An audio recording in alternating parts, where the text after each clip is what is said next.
good night, ladies and gentlemen. How is everybody doing tonight in Gall Hill, St. John? All right. Making sure everything is that's nice and sanitized, following the COVID-19 protocols. All right. How is everybody doing tonight? Good night to everyone in Gall Hill, St. John. And yes, the Barbados Labour Party train has made a stop here because tonight we believe that after the presentation of our speakers, you will have a better understanding about what leadership, performance, and legacy is about. So a special good night to those of you who are also online around the world watching us. Those of you in Canada, London, New York, Miami, we welcome you to this presentation tonight. And we are hopeful tonight that you too, as you're watching, would be able to recognize that the Barbados Labour Party is the best and the only option for Barbados tonight. And for those of you in the audience tonight, a special good night to all of you, the residents of St. John. And come January 19th, we know where you will be putting your X. You are going to be putting your X for Mr. Charles Griffith, the next Member of Parliament for St. John. Yes. So yes, there's a lot of excitement tonight. We are so grateful to be here. We're under a full moon in beautiful St. John. And I was reading a bit about the importance of a full moon because they say that a full moon represents transformation, newness, abundance. And that is what we want for our country, Barbados. We want proper leadership and representation. And tonight, we have a woman that has represented Barbados from the tender age of 9 years old. She has represented Barbados even overseas in Canada. She is a woman that loves service. And more importantly, she loves to empower people to become the best that they can be.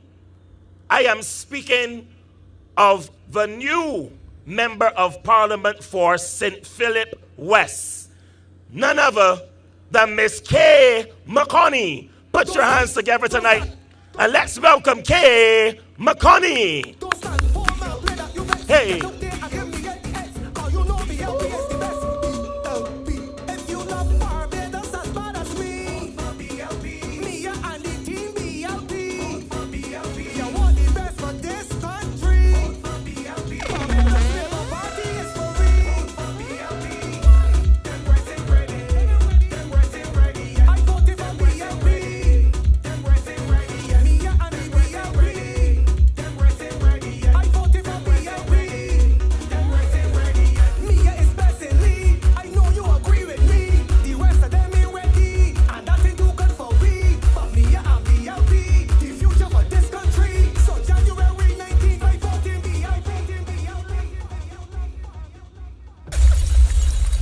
If you love Barbados as much as me, vote for BLP. Good night, Gall Hill. Good night, the people of St. John. Good night, Barbados. For those joining us in the pavilion, good night, those on the sidewalk sitting, those in your cars sitting, those online, wherever you are in the world, a very pleasant good night. You heard your chairman tell you that the moonlight is out in Barbados, it is out in St. John. You heard that it is a cool night in St. John, and the breeze is blowing. And the breeze usually has a feel and a temperature, but tonight the breeze seems to have a color too. It is blowing red in St. John. And I come tonight as part of this Barbados Labour Party team, feeling proud to tell you that we are ready, that we are willing, and we are able to take Barbados to the next leg in this government. want at this time, as I am in Charles Griffith's territory, he is the sitting MP, and we want to keep Charles Griffith seated in this constituency. I want to say that I am so pleased with the journey that Charles has brought this constituency along on. It has been a journey of guided steps. Charles, when the people of St. John put their X for you on January 19th, it will be an X because you have lifted many out of the pits.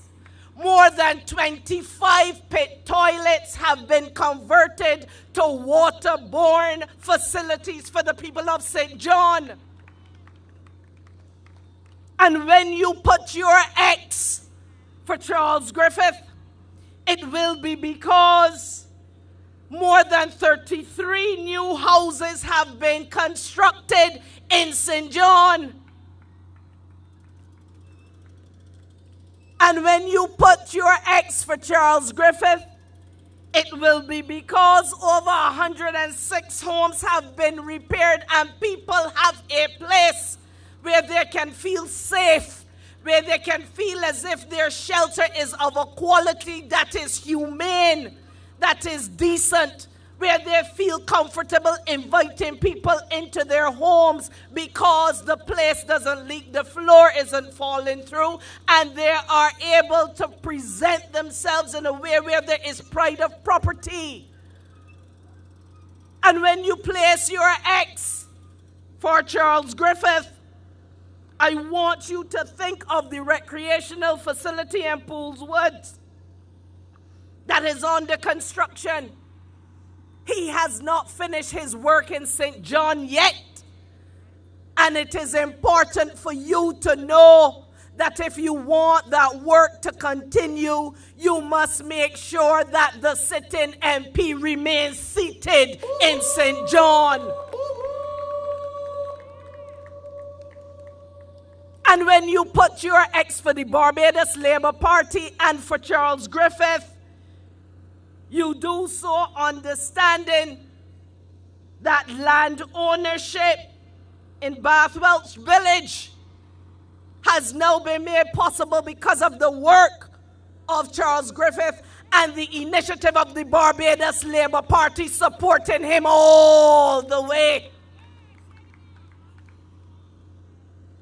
And when you put your X for the Barbados Labour Party and Charles Griffith in St. John, know that you do so because roads were paved and paved and paved from Haynes Hill to Henley to Cherry Grove to Sherburn to Pothouse to Todd's.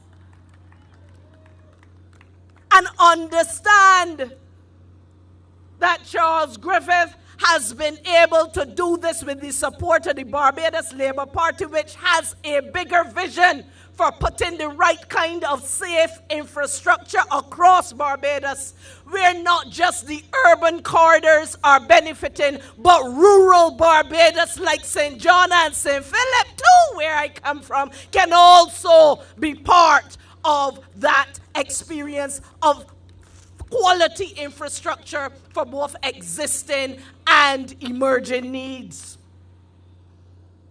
And when you put the X for the Barbados Labour Party and for Charles Griffith, I want you to do so recognizing that we seek to leave no one out, and that the Rastafarian community has been able to benefit and will continue to benefit from lands for agricultural purposes for too long. There are groups in this community that have been marginalized. And this Barbados Labour Party continues to transform this country in a way that ensures that no one gets marginalized, that everyone is front and center of the policies that we put in place. And Charles Griffith is part of that philosophy of how Barbados will go forward, inclusive of everyone, regardless.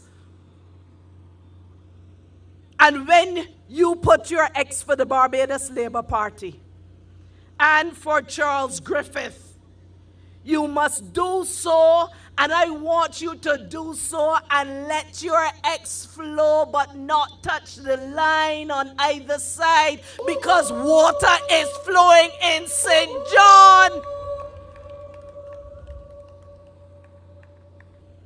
And when you put your X for the Barbados Labour Party and for Charles Griffith, know that the acquisition of land at Wakefield for agricultural purposes continues to be a part of what Barbados wants to do, and this Barbados Labour Party wants to do, to ensure that we can eat, that we can grow what we need in this country to survive, that we can reduce our import bill for agriculture, that we can actually provide nutritious foods that is good for our health to reduce the non-communicable diseases, and understood that part of making additional lands available for agriculture is about keeping this country safe and providing food security.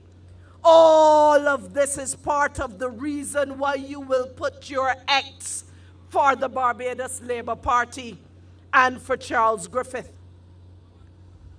And none of this would happen were it not for the kind of leader that we have in our Prime Minister, Mia Amor Motley. Talk what you like. There's not another one in this region or in this world like Mia Amor Motley.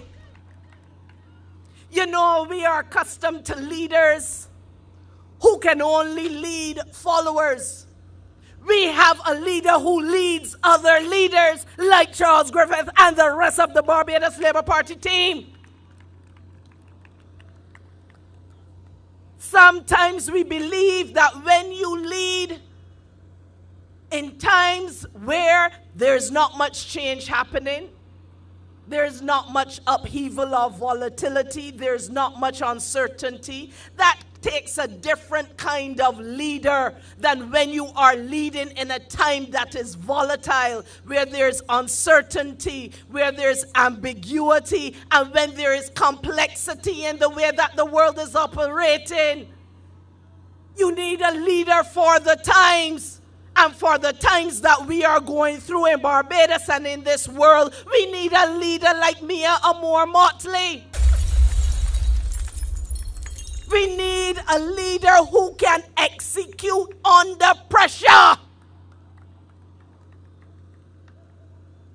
And no country in this world has had more pressure than most of the countries have had in these last 2 years under a pandemic.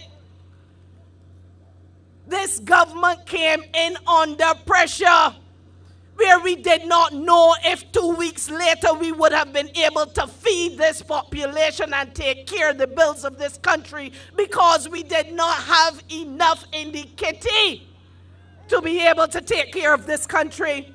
That is pressure. We came in here when we were using 68 cents out of every dollar that this country makes to service debt. That means that we barely had anything else left. Take 68 cents from a dollar, do the math.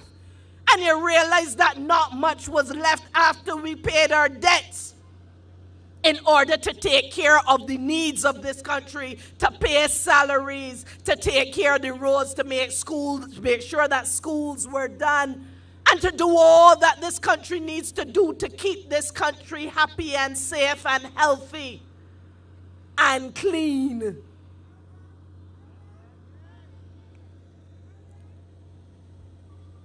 That is pressure.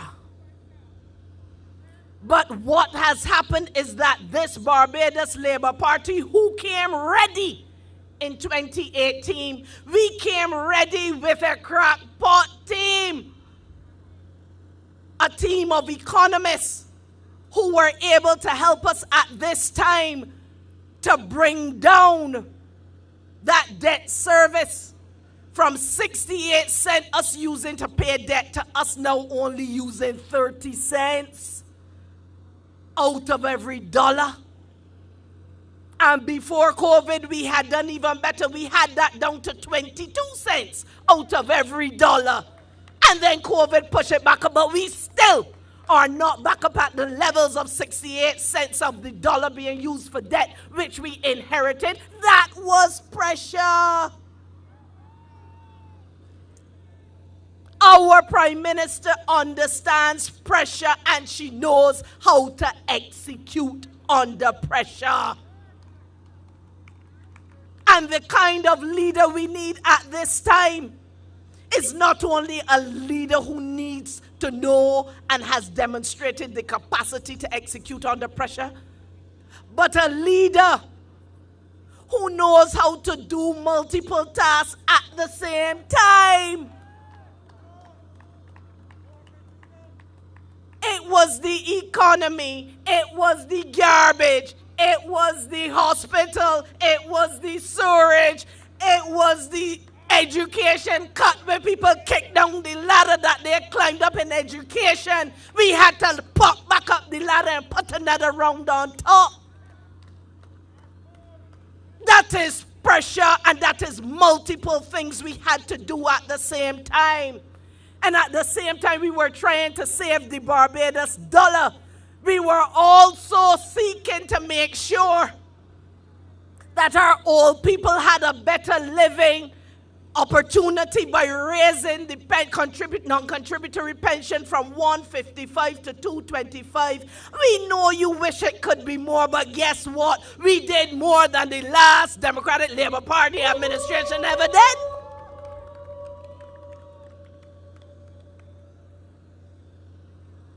And at the same time we were doing all that, we were cleaning up. Things were brown in the pockets of Barbados and things were brown on the streets on the South Coast. We had to deal with that, and when the Democratic Labour Party said that it could not be done in 2 weeks, we had that situation under control. That was pressure. And so I say to you that the kind of leader that you have, whether we are dealing with the old age persons, whether we are dealing with the young persons, whether we are dealing with the infrastructure, whatever we have had to deal with, it has required a person and a leader who is able to deal with multiple things at the same time and make it work. And the kind of leader that Barbados needs at this time is a leader who can deal with complexities. Things are not easy, things are not simple, and sometimes when you think that all you have to do is make a decision, the decision is not always easy. Because there are so many different factors that have to be taken into consideration. Even as we manage the pandemic, we had to think not only of what was affordable, we had to think of what was safe. We had to think of those people who had lost their jobs. How will we help them to survive until the world's return to where they could make a living in the way they were accustomed? And it meant that even though we had to balance budgets and manage this financial situation, we also had to find ourselves spending far more than we had anticipated. That is a complexity that is not easy for the ordinary person to fathom.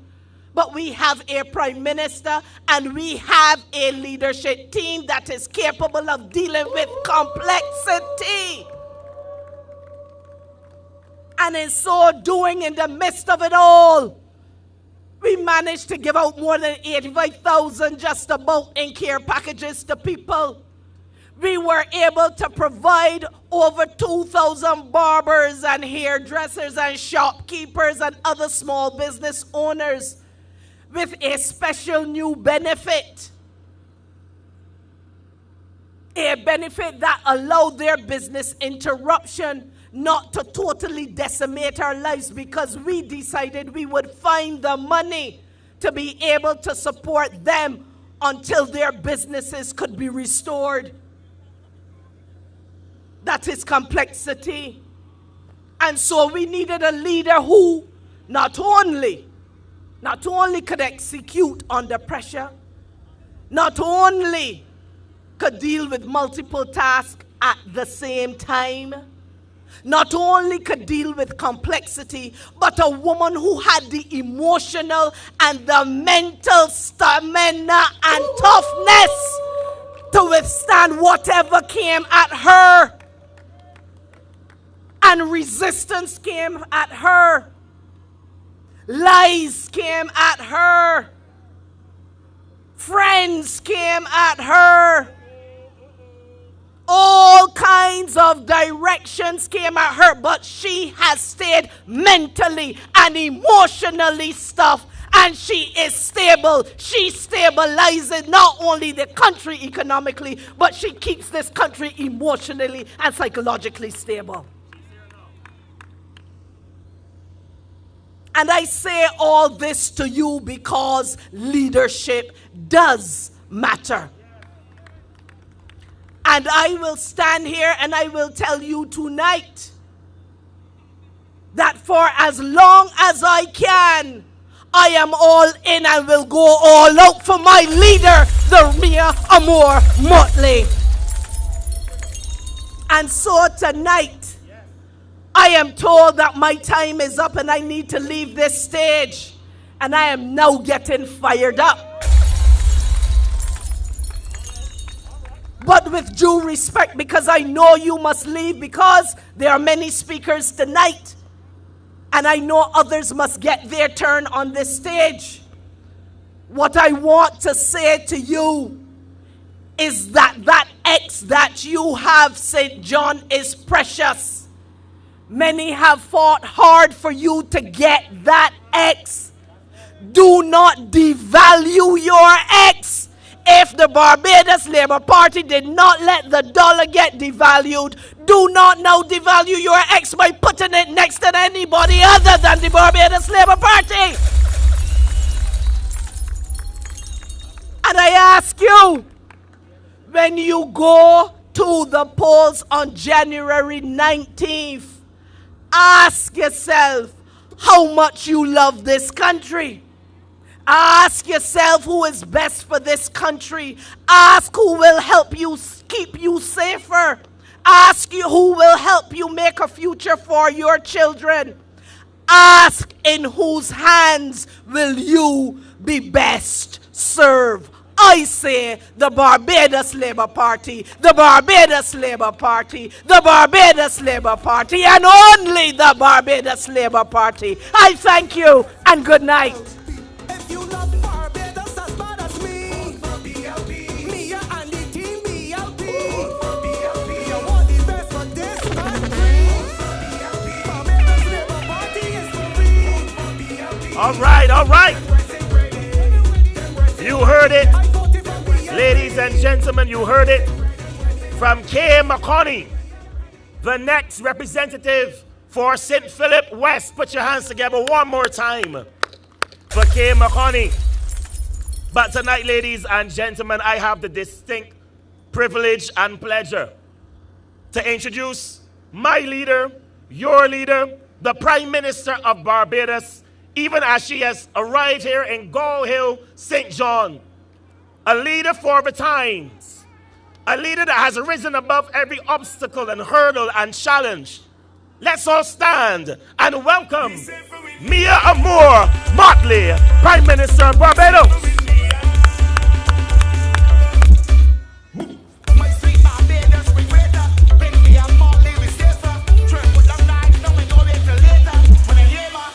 Right now she got vibes galore.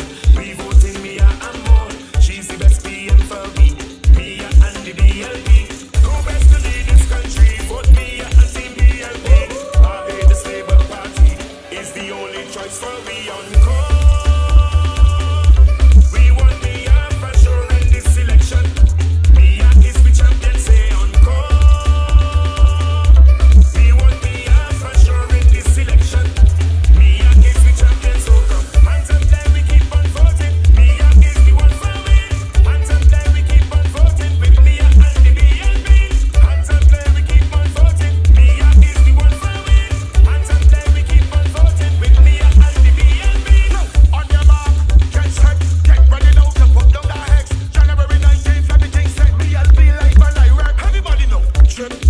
trip to the golden station. Take up the pencil tip, put down that X for the BLP quick.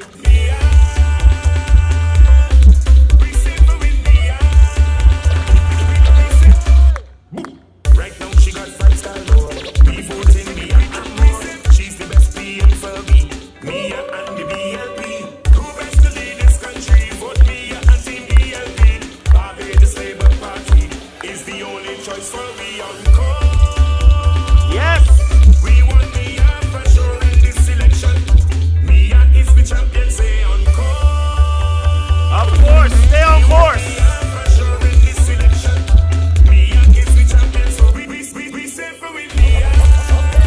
Yes.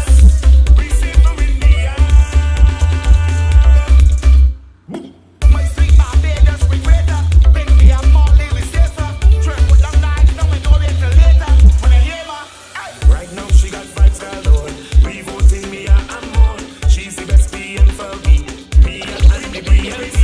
Who best to lead this country? Vote Mia and the BLP. Barbados Labour Party is the only choice for we on call. We want Mia for sure in this election. Mia is the champion, say on call. We say we want Mia for sure in this Prime Minister Mia Amor Motley. We going with Mia. We going with Charles Griffith.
Good night, good night, good night.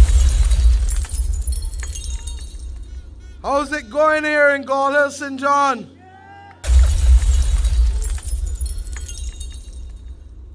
I feel good to be here.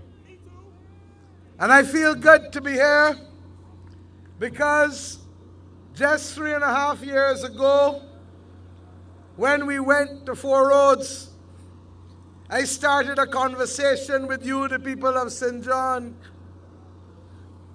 and I asked you to put your trust in Charles Griffith and myself and the Barbados Labour Party. And I said to you then that there was going to be a different future for the people of St. John if you gave us that vote and gave us your trust.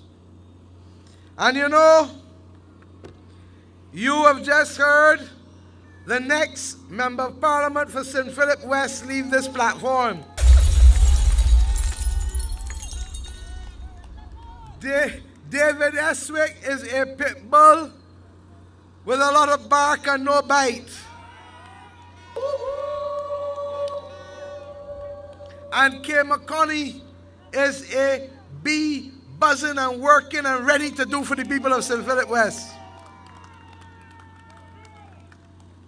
And she will learn also as Charles has done, that the way ultimately is to stay focused on delivering for the people you want to represent. I come tonight with a very simple message. Judge according to the deeds. Judge according to the deeds. Not the rhetoric, not the emotion, but the deeds. And why do I say so?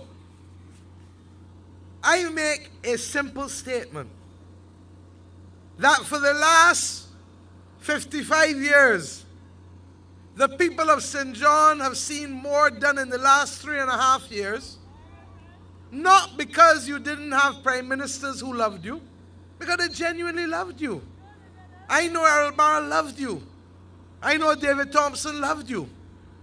But in the Democratic Labour Party, their line ministers took St. John for granted because they said you were going to vote for them anyhow. And when you take people for granted, it means that you don't deliver for them. We knew that we had one chance and one chance only to prove to you that St. John would be treated fairly for the first time since independence by getting your fair share like the rest of Barbados. I also told you that I was beginning a love affair with this parish and that I had also bought land in this parish, and God spare life, that I intend to spend the days of my life in this parish. And that therefore, when you elected Charles Griffith, you were not only electing Charles, but you were getting Charles and a PM, 2 for the price of 1. So you must know how proud I am that in spite of the fact that this government has had more time in a pandemic than outside of the pandemic, 24 months under COVID and 19 months without COVID. And what we have been able to do is some heavy lifting with respect to services, with respect to participation in the ASH program, with respect to persons working at the NCC with the 720 program, with respect to the trust loans and the people from St. John benefiting from the trust loans when no bank nor no credit union would give them a look in. Let's look at the roads. 4 roads to Todd's. Democratic Labour Party, 10 years in office, up to 2018. Michael Lashley is your neighbor. Adriel Braffett live up here. And who do the road? Charles Griffith. Sherburn, Cherry Grove, Rosegate, all of those roads done. And you know what is about to come now in a few weeks? The Scotland District Road Program. And the first road that will be done will be Bath to Andromeda. That road with Bath is the closest thing to Disneyland. Up and down and up and down and up and down. You almost feel you're riding a camelback. And can you imagine? That didn't start in the last 3.5 years. That road was so, Charles, while the Democratic Labour Party was the government and Michael Lashley was the Minister of Transport. That road was so when Mara Thompson was the MP. And I ask you to study on these deeds. Because when you do, you begin to understand that we have only just begun. If I could have sing, I would have sing the song for you. On a good day with a good voice, I can't do it. And on a bad day with a bad voice, it was still. But I know that you know the song, we've only just begun. You understand? Because that is where Charles Griffith is with the people of St. John. And there are other roads in St. John that will be done under that Scotland District project because we are serious about bringing services to the people of this parish. I go further. We had to do flood mitigation at Clifton Hall. Tell me which Democratic Labour Party administration did that for you. And as I said, I know that David loves St. John, don't get tired. And I know that Errol Barr loves St. John.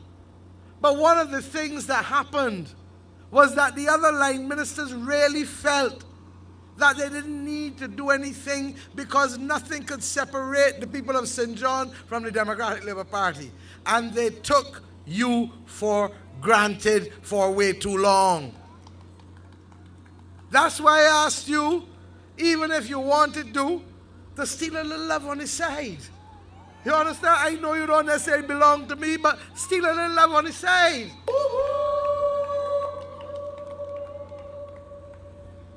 23 pit toilets removed. You understand what I'm telling you? Wakefield, we have a project starting with 40 young people going to farm at Wakefield.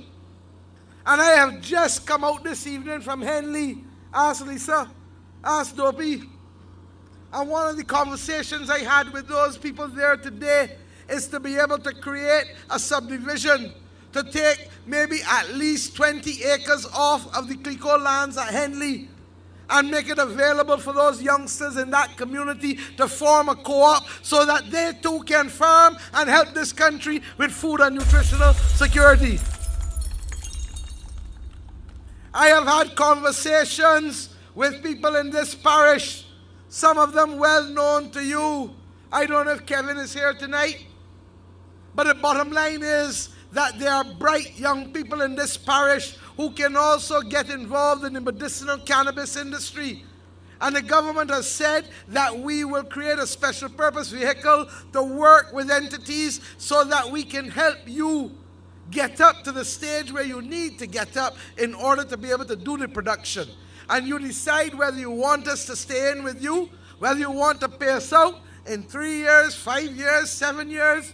But what you must get is a helping hand up in order to get the businesses off the ground, because we are not only concentrating on people from overseas. That is my commitment to you. And when I say so, I mean it. In the same way that when I told the people in the city that we were going to fix Temple Yard, and we did it and give them water and light when the other government left them for 3 years. Can you imagine people living and cooking around food and don't got no water or light? Because they didn't care. And I make the point that this election is fundamentally about leadership.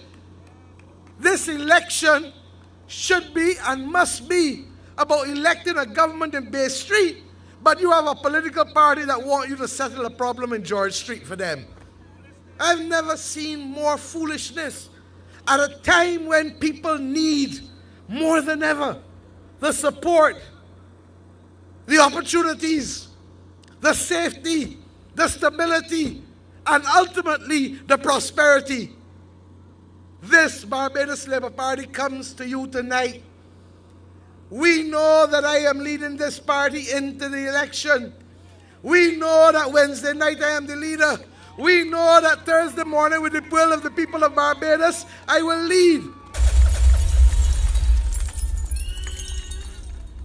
And whatever the fate is, I'll lead.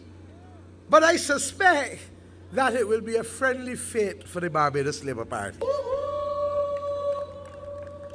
Based on the warmth of the reception from St. Lucy to St. Philip, from St. John to St. James, in the heartland of St. Thomas and St. George, across St. Michael, across Christchurch, believe you me, St. Peter and St. Joseph and St. Andrew, we, I believe, will be okay. But I want to say that to contrast to you the fact that you have a party coming to you here in St. John, of all places. A country that, this country was given 2 prime ministers by St. John. And you are being asked to vote for the same party and you don't know who the leader is? Let me carry back to a little history Before I finish what else we have done,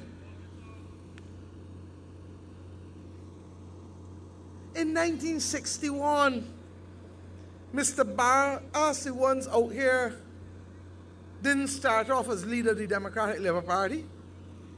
It was Theodore Branca. And when they realized after the first week, 10 days, that it was Errol Barrow who was carrying the steam, they consciously changed the slogan of the campaign from Vote DLP to Barrow for Premier. So you knew who you were voting for. You knew who was going to be your leader. You knew who would be your Premier. What we have instead is people frightened to call Verla the next Prime Minister or the next leader of the opposition or their leader. How do you be frightened 2 days from an election to call the body that you say is your president your political leader? The only president I know about is Dame Sandra Mason, and today is her birthday, and let us wish her happy birthday from St. John. And we wish her many, many, many, many more happy returns as our president, as our first president in whom we are greatly proud. What we have instead is a travesty. And what makes it worse, and they know, because the St. John branch of the Democratic Labour Party remains fractured tonight, because they have sent an errand boy to do the job for the party. Now, how do you move from Errol Barrow and David Thompson to Andre Worrell? How do you do that? He does not even fill the eyes of his colleagues in George Street, far less the parish of St. John. And I say that he may not be a bad fella, but a bad fella is not what you need now. You need a pilot, you need a captain, you need leadership. And contrast that to Charles. Charles, who walks with me every step of the way, because I have told you, you get two for the price of one. Why have to respect you? Well, a parish that give this country two prime ministers got to be respected by a prime minister. And I have shown that respect from day one. So that when the people in Pot House complain about the road, I went myself. And while we haven't finished the whole road, we've done a significant part of it in phase one. And COVID came and eased off. Look at them buses going through here, and you can't even hear them. 5 years ago, 3 years ago, I had stopped to let the bus pass. You got 40-something electric buses, the biggest fleet in the Caribbean, all done under an IMF program, bringing home the people of St. John on time and stopping parents from worrying about what time the children can get to school in the evening because the bus coming in too late or no bus ain't coming. But getting back to Pot House, I saw a social media post by a prominent journalist, former journalist from this parish, making the point that for decades Pot House Road had not been done, and that he felt an overwhelming sense of pride to see what he called the nylon roads. And the continued part that has not been completed yet will be completed. And why? Because we have to realign part of it, because part of the road is on clay and part of the road is on coral. And therefore, you have to be able to shift as much of it where possible to coral without affecting the location of the houses that are there. And once we can do that, then Pot House Road will be completely finished. But as you know, we had the freak storm and we had Hurricane Elsa. And there are houses in this parish that were affected. We have already completed 139 repairs and 33 new rebuilds in the parish of St. John from that hurricane and from that freak storm. And you know why that matters? Dale Marshall, the Attorney General, is now here. And he will tell you that in St. Joseph, there are still people, as we found in St. Lucie too, that did not get their houses repaired under Hurricane Thomas, Tropical Storm Thomas. It's a fact. So how do we come with a freak storm and a hurricane 6 and 8 months ago, and we finish repairing 139 houses in St. John and 33 houses completed fully, and we had COVID interrupting us every week when people can't come to work? Can you imagine if we didn't have COVID, where we would be with these repairs and the other things that the government set out to do? I beg you, I tell you, we have only just begun. I want to hear you. We've only,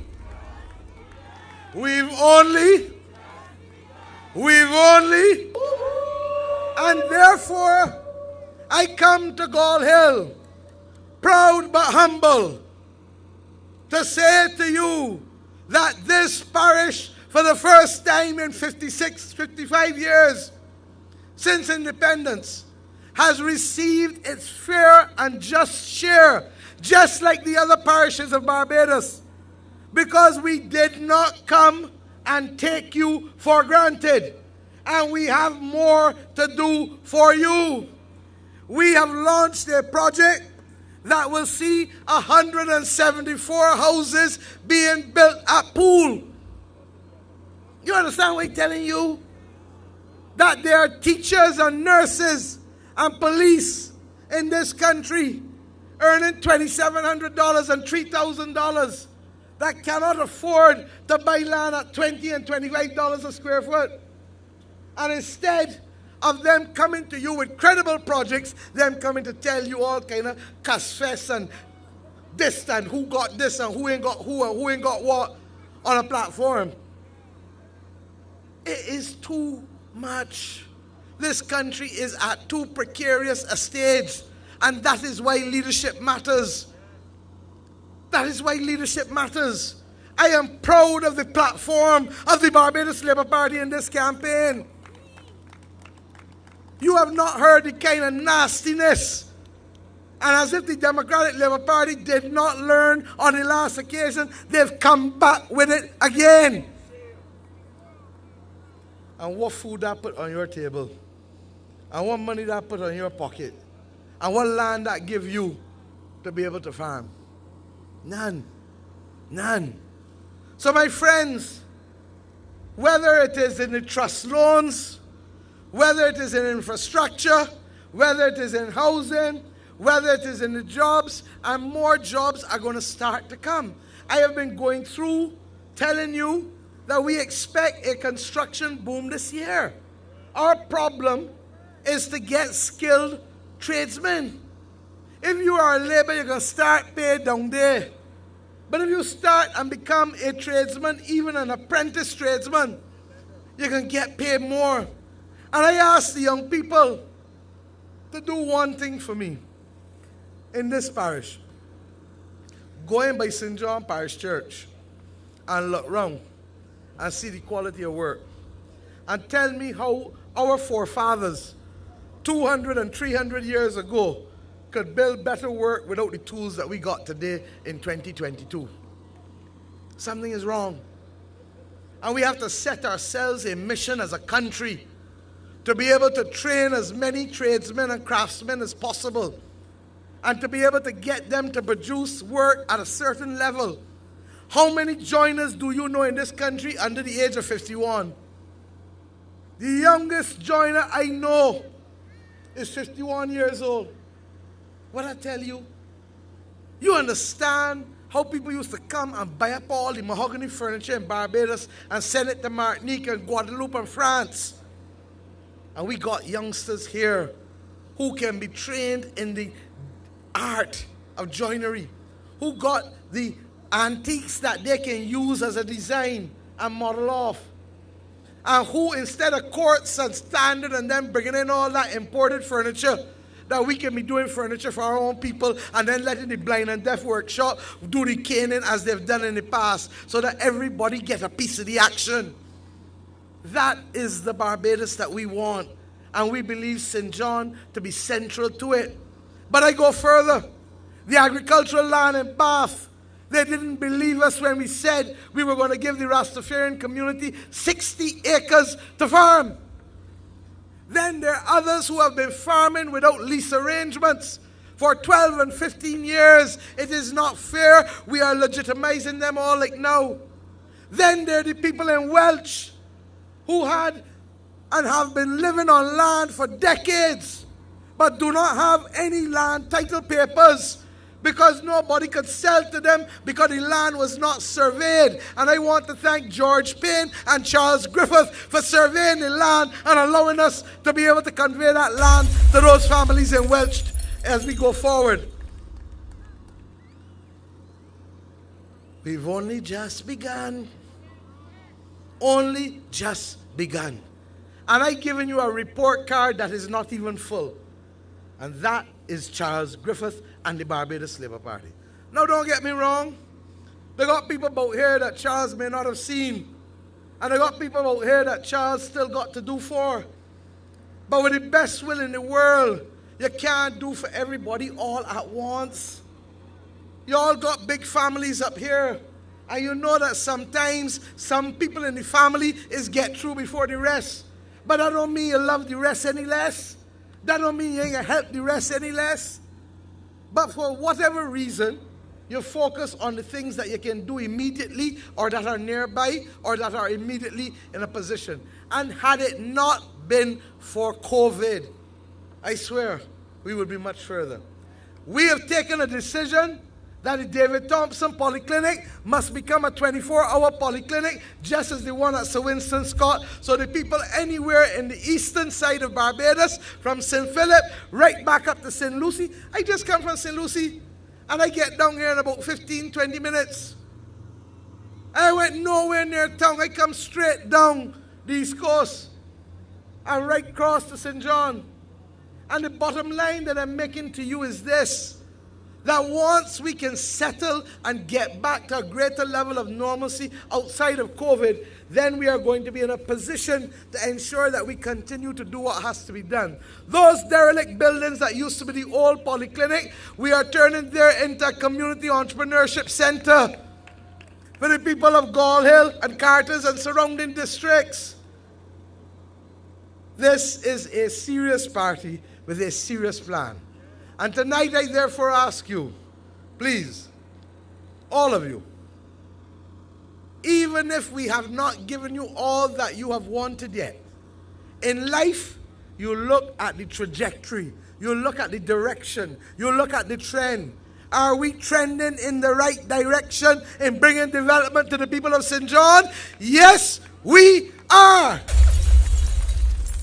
And if you want us to continue, and there are 87 playing fields across Barbados that will have lights, not just courts like this, but in addition, we are putting 15 mini stadia, fencing out 15 grounds to start with, and putting bleachers.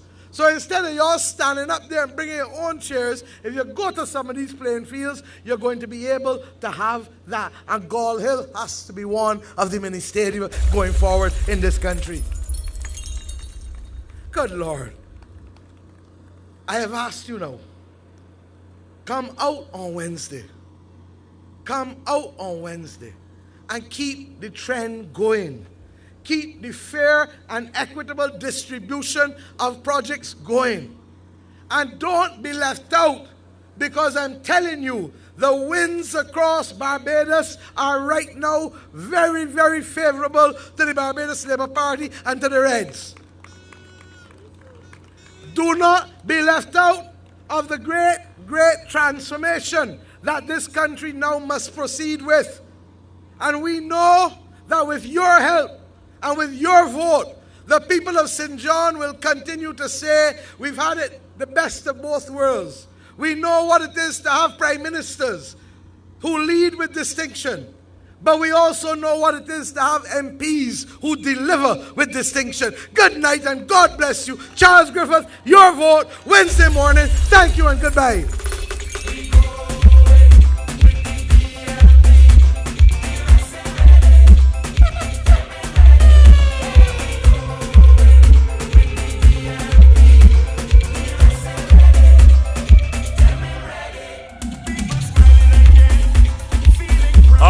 Good night again, ladies and gentlemen. We have heard from our Prime Minister, Mia Amor Motley. I said earlier in my introduction that this election is about three things: leadership, performance, and legacy. And ladies and gentlemen, tonight you have heard from Kay McConney, you have heard from Prime Minister Mia Amor Motley, and I am sure that you are taking notes.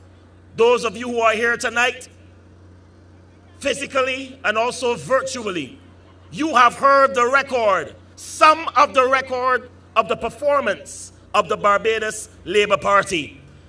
And it gives me great pleasure tonight to introduce our next speaker, a man who has continued to work to make sure that Barbados is safe, to make sure that legislation is in place that makes sense.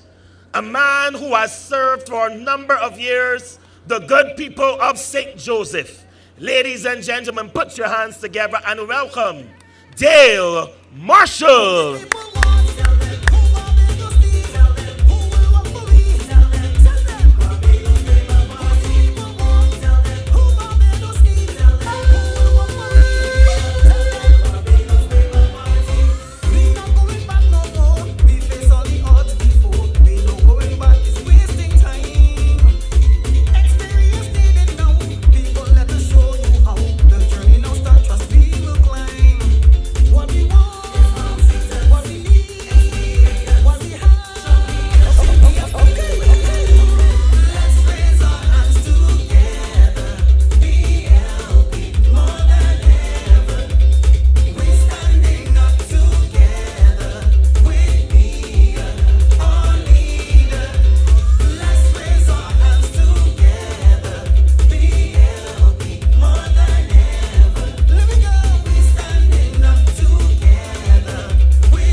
Good night to Gall Hill. Good night to Gall Hill. There was a time when the Barbados Labour Party was afraid to show its face in Gall Hill. There was a time when the Barbados Labour Party was afraid to stand up in St. John. But the last 3.5 years, thank God, has shown the people of St. John the finest possible reputation and representation that any constituency could hope for. And tonight, the Barbados Labour Party stands proud in the constituency of St. John. Charles Griffith is my friend. And you may say that because he is my friend, I will come and say all manner of good things about him. But is there anybody in Gall Hill who does not have an active memory of Charles Griffith being involved in sporting activity on this hard court going back over 10, 15, 20 years? Is there anybody in Gall Hill who doesn't have an active memory of Charles Griffith being a community leader in this district? Charles Griffith is to be commended for all of the work that he did in this constituency long before he ever dreamed of being a parliamentarian. And since becoming a parliamentarian, he has justified every ounce of the confidence that you showed him back in 2018. I have sat with Charles and I've, together with him, wrestled with the huge problem of water affecting this constituency and my constituency, St. Joseph. And we had many sleepless days and nights because we made a commitment to our constituents that we would once and for all solve the water issue. And you know, when St. Joseph and St. John had no water, people in other parts of Barbados would laugh because they didn't know what it was like. They had completely forgotten what it was like to have to carry a bucket of water from the street to their home. And so we got no sympathy. My constituents would tell me that they would go work, and the friends would say, "Wait, you bathed this morning?" Because they weren't living it. They didn't understand how severely it impacted people's lives. And the last administration felt that water tanks was the solution. And we understood that water tanks was just another standpipe, only it was a big black plastic one. And we know that the days of standpipes across Barbados are long past. And Charles, together with Ian Gooden-Edgell, led by the Honorable Mia Moore-Motley, and with me doing a little background vocals, we made sure that the water issue was resolved permanently for the constituency of St. John and St. Joseph. Permanently. I'm not saying that every now and again we don't have a problem with water going off. Yesterday morning the water was off in Horse Hill. But it was off not because there was no supply, it was off because of an electrical problem, and that problem was quickly resolved and water back in people's pipes by 1, 2 o'clock. So if there are any shortages of water today, it is a short-term thing. Charles Griffith led the Barbados Water Authority to bring a permanent solution to his constituents and to mine. And Charles, for that hard and diligent work, I want to thank you. But he's done more than that. And you know, I suffer a little bit from the same issue that Charles, I'm sure, and all of our other colleagues suffer with. We have constituents who say, well, you know, we haven't seen you. We ain't see you. But I want to say to the people of St. John, even though you may not have seen Charles, Charles Griffith has been seeing you. Charles Griffith has been seeing you when he provided housing. Charles Griffith has been seeing you when he dealt with your issues on an individual basis. Charles Griffith has been seeing you for the decent and upright people that you are, and he has been delivering to the people of St. John in what can be described as a glorious way. So never mind that you may not have seen him.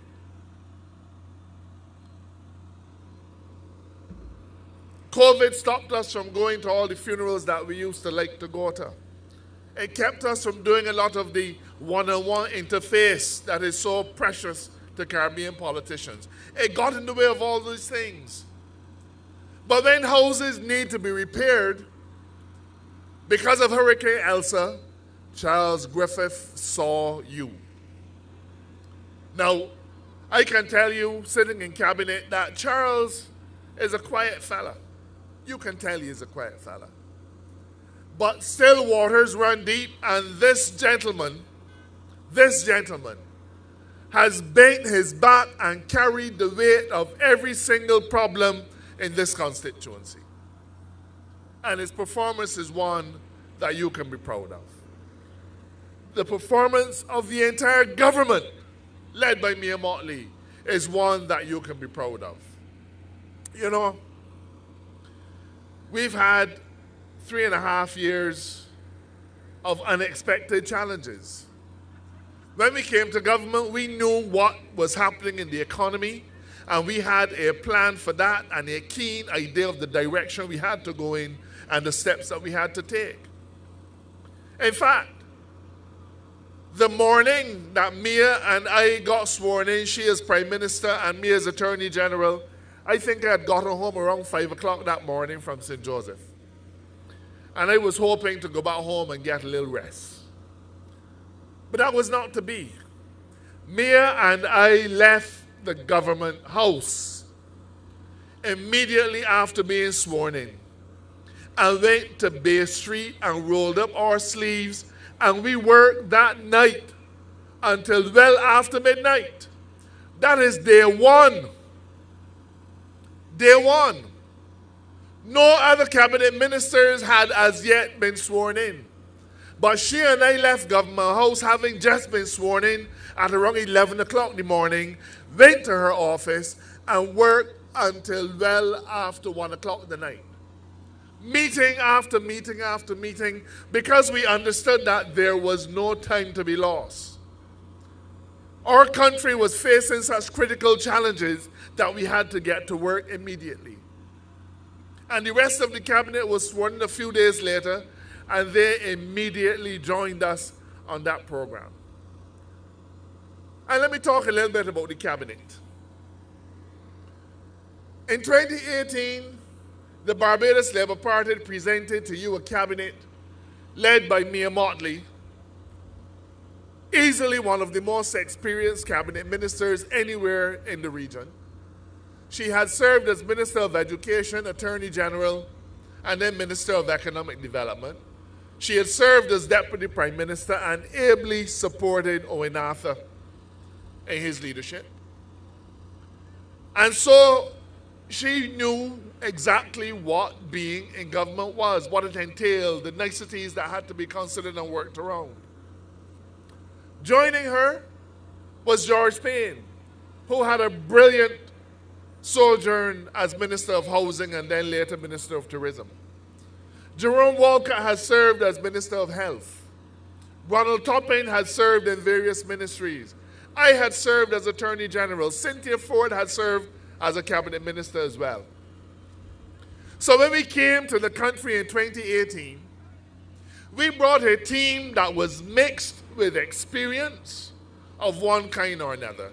But more importantly, we had a team that hit the ground with a tremendous amount of governmental experience. Contrast that to 2008, when the Democratic Labour Party won that election. Only one person had any cabinet experience, and that was the Prime Minister at the time, David Thompson. And he had only been in cabinet for about 18 months. Not another man had any experience in government. Think about the team that Verla de Pisa is bringing back to the people of Barbados today. It is true that 3 of them had cabinet, 4 of them had cabinet experience. But the fact of the matter is that they left office in disgrace.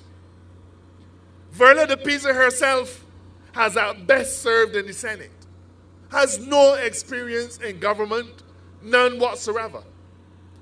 And so I say to you that if the people of Barbados elect the Democratic Labour Party, they will be bringing back to the country the same kinds of challenges that we faced in 2008 when you brought an inexperienced team to deal with complex issues. Please do not take us back there. We do not know who would be the Prime Minister if you elected the Dems. Perhaps it would be Verla de Pisa. She is the President after all. But you would be bringing to this country a person who has absolutely no experience in dealing with these issues. And who would be the Minister of Finance? Who among them? People who got everything wrong and who was always in a fight with one body or another in his party? I remember seeing the letter that David Eswick wrote to the chairman and management of the Barbados Water Authority, and he said, I hereby direct that you do not, under any circumstances, meet with the Minister of Finance, Chris Sinclair. No. If he can't be Minister of Finance, you got to then ask, who will be the Attorney General? And who would be the Minister of Tourism? Ask yourselves, if voting for the Democratic Labour Party would not, in essence, be carrying you back to where you were between the year 2008 and 2018. I hope you have not forgotten those years. When we call them the lost years, we call them the lost years, the lost decade with reason. And I understand only too well how one political party likes to rag the other. So the Dems will never say anything good about us. We live with it. But the facts cannot be changed. You can have your own opinion, but you cannot have your own facts. So when you look at how we were governed between 2008 and 2018, fact number one, the garbage was piled up so high on the streets, sanitation workers probably needed a ladder to take it down. There were no buses to traverse our long routes. And I know that St. John felt that pain the same way St. Joseph felt that pain. I had mothers who had to wait in the bus stand after getting in there around 4:30, sometimes until 8 o'clock at night to get a bus. I had school children who get in the bus stand after 3 o'clock. They're hungry, they're tired, they got to go home and do homework, but they don't get a bus out of town to Bathsheba until 7 o'clock at night. My heart cried out for those youngsters. What child getting home hungry in a 7 o'clock bus after leaving school at 2:30, 2:45 could sit down and concentrate on homework? What mother getting a bus from town at 7 o'clock to Bathsheba or to Horse Hill or to Sugar Hill? What mother arriving home at that hour could sit down and give her children love and care and guidance? It was not just the issue of no buses. What we have to factor in are the consequences within the family and within our society of not having buses. When we left government in 2008, we had around 200 buses on the road. When we came to government in 2018, Charles, we had around 60. How do you get from 200 to 60 in 10 years? But you know what? The Transport Board spent $27 million. Let me call that figure again. $27 million over that 10-year period in fixing bus transmissions. Some buses got free transmissions installed in the place of 6 months. Imagine that. In 6 months' time, one bus will get a transmission changed 3 times. $27 million to a single company in Christchurch. A company that we know financed certain Democratic Labour Party candidates throughout that 10-year period. $27 million. How many buses could $27 million buy, Charles? But instead of spending our hard-earned taxpayer dollars on buses, they chose to prop up a single company in Christchurch by paying them $27 million for transmissions. And all across Barbados for 10 years, you saw that kind of monkey business happening. That's why all over our constituencies, you can see these black tanks. Instead of fixing the water problem, they found it was more convenient to rent a water tank for $1,000 a month. A water tank to buy cost about $1,000. You understand that? It costs about $1,000 to buy a water tank. Now, I like to be fair. Those water tanks were a little bigger than the ones you will put in your home. But it can cost $5,000 to buy.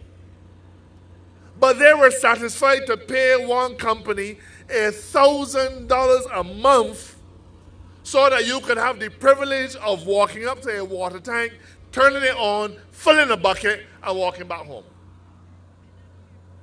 That kind of approach typifies how the last administration dealt with government. Instead of solving the problem, they use the existence of a problem as an opportunity to enrich certain people. Instead of solving the problem and making your life better, you could stay as you are, but one body could get $27 million to fix transmissions. And no improvement in the bus service. A company could get a contract to build Barbados Water Authority new headquarters for over $100 million, but you can't get a drop of water out of your pipe. Do you really, really want to go back there? If you vote for the Democratic Labour Party candidate in this constituency, if you vote for him, you are taking Barbados back to the dark days that we endured between 2008 and 2018. But that's what the Dems want. The Dems want to take you back into the dark ages. But you have to say, I am not going there with you. I'm not going there with you, Mr. Worrell. I'm not going there with you, Mr. Rouse. I'm not going there with you, Mr. Lashley, Mr. Law. I'm not going there with you, Mr. Pisa. The Barbados Labour Party administration, from the moment we came to government, wrestled with the challenging problems. And you know, there are people who want to pretend that these problems have not been dealt with. But you cannot change the facts. They have asked you if you are better off now than you were when they were in government.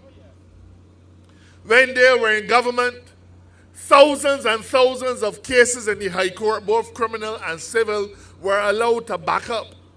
And every day, Adriel Bradford and Frondell Stewart came to work, didn't care, did nothing about it. In our manifesto, we said that we were going to appoint 2 new judges to deal with the backlog. We came to government, saw what the nature and extent of the backlog was. We didn't appoint 2. We added 7 new judges to the judiciary. Before we were in government, we thought that 2 would have been satisfactory. But when we got there, we said, no, 2 can't help us, and we appointed 7. You know, it's 7 new judges. 7 new judges to add to the 13 that we had. That is a government that is serious about dealing with the issues that affect people's lives. And all across the judiciary, we have begun to make changes so that your access to justice is improved. And we haven't got where we want to be just yet. There's still a long way to go. But we have begun to make the changes that over a period of time will see the access of the average Barbadian to justice significantly improved. And law and order, I'm told that I have to step off now. But in the area of law and order, we've worked hard. We've worked hard to support the Royal Barbados Police Force, as it was then called, but is now proudly called the Barbados Police Service. They can tell you that at no time did we say no to anything that they asked for. Those are the facts. And in our Covenant of Hope that we published in 2016, one of the tenets on which we said we would operate as a government is that the citizens, the safety of our citizens, would have the first call on our national resources. The first call on national resources was for citizen safety and security. And in keeping with that, we have made sure that everything that the police force has asked for, every equipment, every device, whatever it is that they asked for, we made sure and provided it. We now have a police force that is stronger technologically than ever before. Because we want to see the day of a police officer coming to a scene of an accident or a crime or anything like that, and having to write in a notebook outside dark, the rain falling, and he got to try and write a statement in the notebook. How many of you pick up your cell phone from day to day, and instead of writing, you just leave yourself a voice note? There is nothing in law that is wrong or improper about a police officer coming to the scene and using his phone to take photographs or to record a statement. Nothing at all is wrong with it. And so we have bought over 700 tablets to equip the police officers who are the first responders, so that when they go to a scene of crime, they have the benefit of technology. That's a significant improvement. I'm not saying that technology can solve every problem, but where it is available, let us use it. When we came to government, you had to take 12 weeks before you could get an appointment to apply for a police certificate of character. Now, understand me clearly. It took 12 weeks to get the appointment. Not 12 weeks to get the certificate, 12 weeks to get the appointment. And then when you get the appointment, you had to go through the process and so on, and they had to wait a further set of weeks before you could get it. We said no. And today, when you apply for a police certificate of character, you do not have to leave your home anymore. You can apply for it on your phone, apply for it on your computer. You can apply for it without going anywhere near a police station. And that police certificate of character is emailed back to you, in some instances, within an hour. You know what a difference that has made? You know how many times people have called me or called me here to say, I have been offered a job, but the people tell me I got to bring a certificate of character. If I don't bring it, they can give a job to somebody else. But you can't get a certificate of character for another 12 weeks. So by the time you can get it, the job gone. How many Bajans have been in line for a job on a cruise ship? One of my constituents got a job offer on a cruise ship as a bartender last week. She is due to leave after elections. But she had to provide a certificate of character because she has to leave on that ship in another week. If we did not change things, there's no way she could have got that job. Another job gone, another constituent unemployed. And that's just the tip of the iceberg. So when the Prime Minister says, we are not finished yet, it is because she has a clear vision together with the members of her last cabinet, the members of her current cabinet, because we're still cabinet ministers. She has a clear vision of where we want to take our country. It is a vision that cannot even be understood by the Dems because they are looking backwards. They want to take you backwards. The Barbados Labour Party is in the business of lifting our people up and carrying them into the future. In 2 days' time, you will have an opportunity to decide what kind of future you want, what kind of country you want. And I pray that you share a vision of a modern, sensitive, productive, and all-embracing Barbados, the vision that the Barbados Labour Party has in view. If you don't share that vision, then your vision, I'm afraid, will be one of a dark Barbados where we are once more reduced to suffering and lack of access to the most basic of things. Give Charles the opportunity to be your representative again. Give Charles the opportunity to show the people of St. John not what only he can do, but what the Barbados Labour Party, standing united, can do for the people of this constituency. Good night, Charles Griffith, Wednesday morning. Give him your eggs. Who the people want? Tell them. Who Barbados need? Tell them. Who will work for we? Tell them. Tell them. Barbados Labour Party. Who the people want? Tell them. Who Barbados need? Tell them. Who will work for we? Yeah. Tell them. Barbados Labour Party. We not going back no more. We face all the odds before. We no going back. It's wasting time. Yes, ladies and gentlemen, People, let us show you how.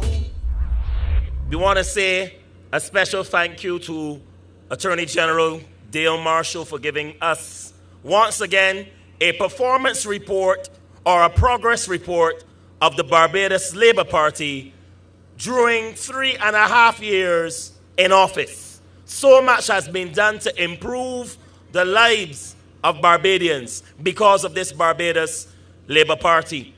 And we do know that due to the challenges of COVID, it has impacted on education, But this caring government ensured that our children had tablets and electronic devices to assist in their educational enrichment.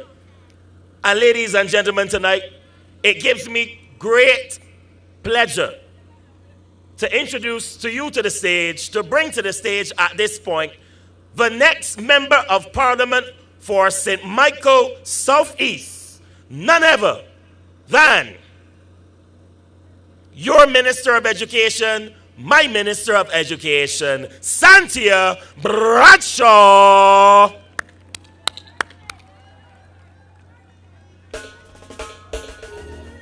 Are you ready? Are you ready?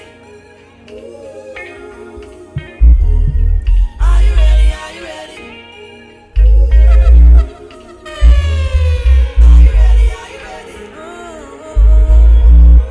When the roll is called out, I'll be standing taller to face the darkest and the hardest of time. We'll be taking care of all the children thereof. But if it's required, we'll be on the front line. You can call me on my name. I am ready to roll. Once the rules remain the same, how the story's been told. Good night, St. John! That's it. Good night, Barbados. Good night to all the good people who are watching all across the world. We are ready for an election on the 19th of January. And here in St. John, we are going to bring home Charles Griffith yet again to the people of St. John. I am at home tonight. Those of you who know me, you know that I've come out of the bosom of St. John. Whether it is from my mother's side or my father's side, I belong to the people of St. John. And just as I came in 2018 and said to you that the people of St. John deserve better because you were not getting the level of representation that you, the people of this community, deserved, I am here tonight proudly to say to you that Charles Griffith has carried the baton for the people of this community and for this parish and carried it proudly. And I therefore ask you tonight to re-elect Charles Griffith on the 19th of January. Charles came to office very green in terms of political experience, but he hit the ground running. He hit the ground running because he understood the issues of the people in St. John.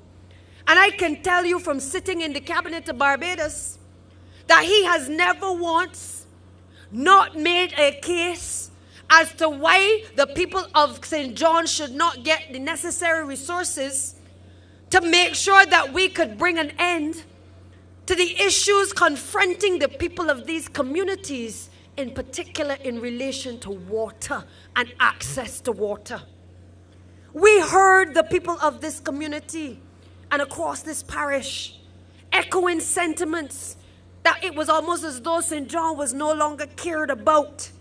That even though it had been represented by two former prime ministers and the wife of a prime minister, yet still it seemed as though St. John people was second nature.